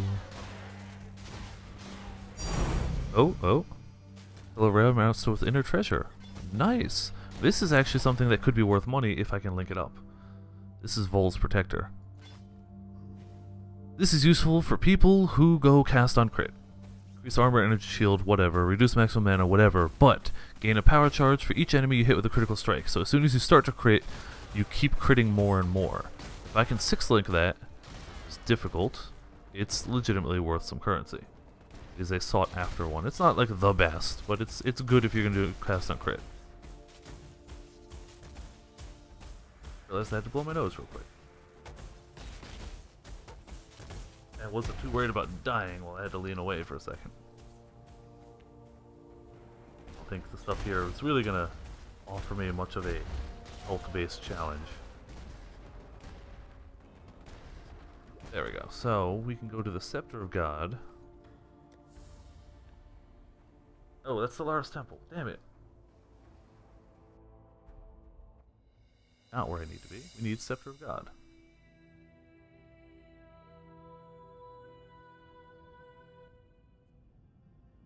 It doesn't matter. Actually, we're looking for paths down, not up. We also need to kill Evangelist. An Evangelist? Because if so, that would be great. No, he would. We would know because he would have dropped a unique.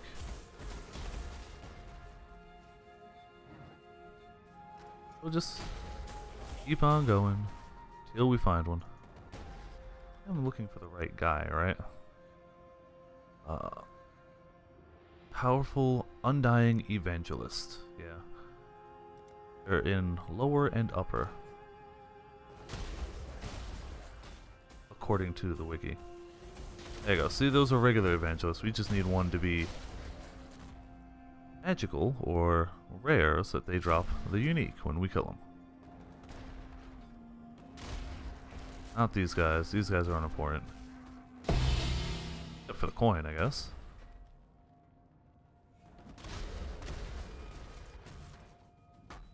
Upper scepter. No, I'm gonna stay in the lower scepter for now.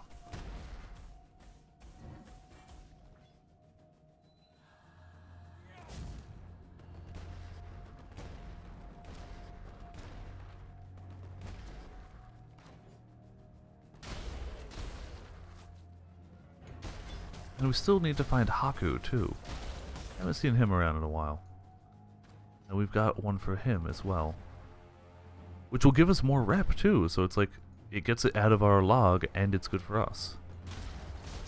Oh, area boss. Running away from me. There we go.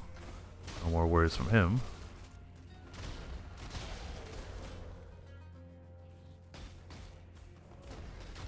Could always get enough coins to seal these up and then forget about them, but at least the ones that give uniques I try and get done.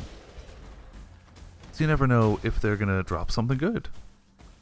They probably won't, statistically speaking, but who knows.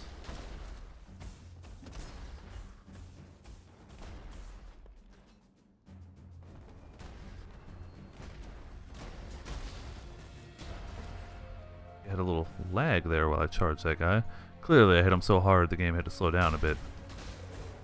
The only explanation. Because I did hit him hard. That one? Because that would be great. There we go. Ooh! It's another tabula rasa! Oh, wow, that's my mouse. So, I can either sell it, which is not bad. I mean, that should sell for like 12 chaos or so.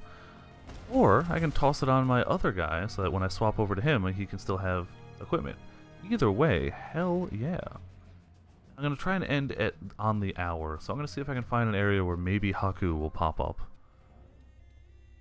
Because we are still looking for Haku, right? End of Veil area. Now, though, we're going to put this...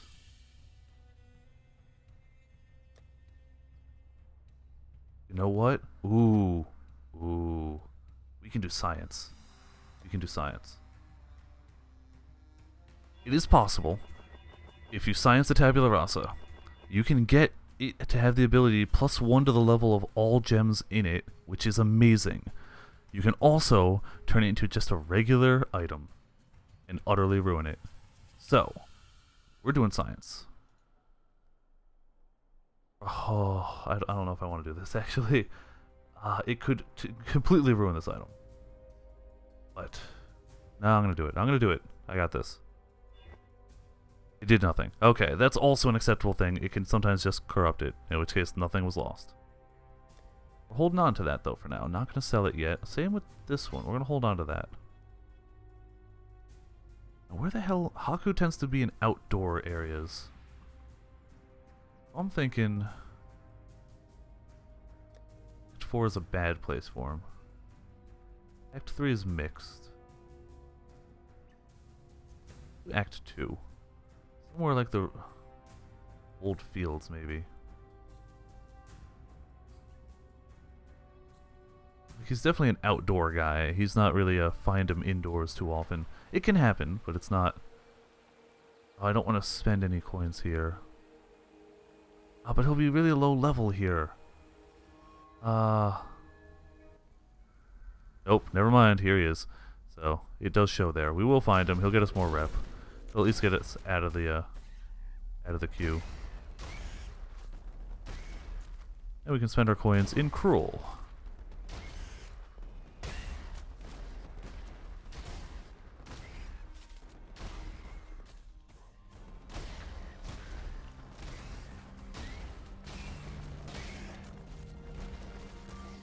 Yeah, going to much lower level areas has this effect of just death to everything.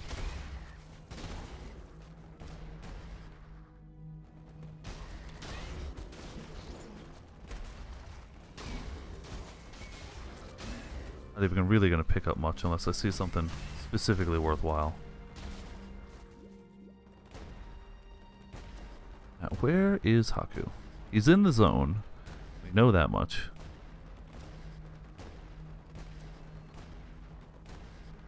That's the cave, which I already did. Hey, Haku, how's it going?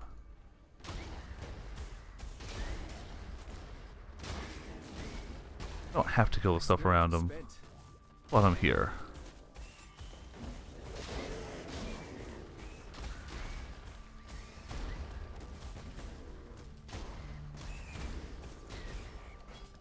Nope, nothing worthwhile there. Whatever. Let's get him his spirit and be good. That'll probably be it for me for now.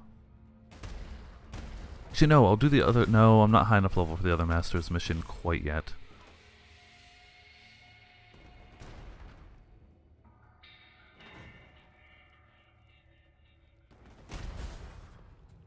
Yeah, it's a level 15 zone. He's gonna get no reputation from this. Even like double reputation, he's gonna get nothing. But I'm not actively trying to level him, so I also just don't care. At all.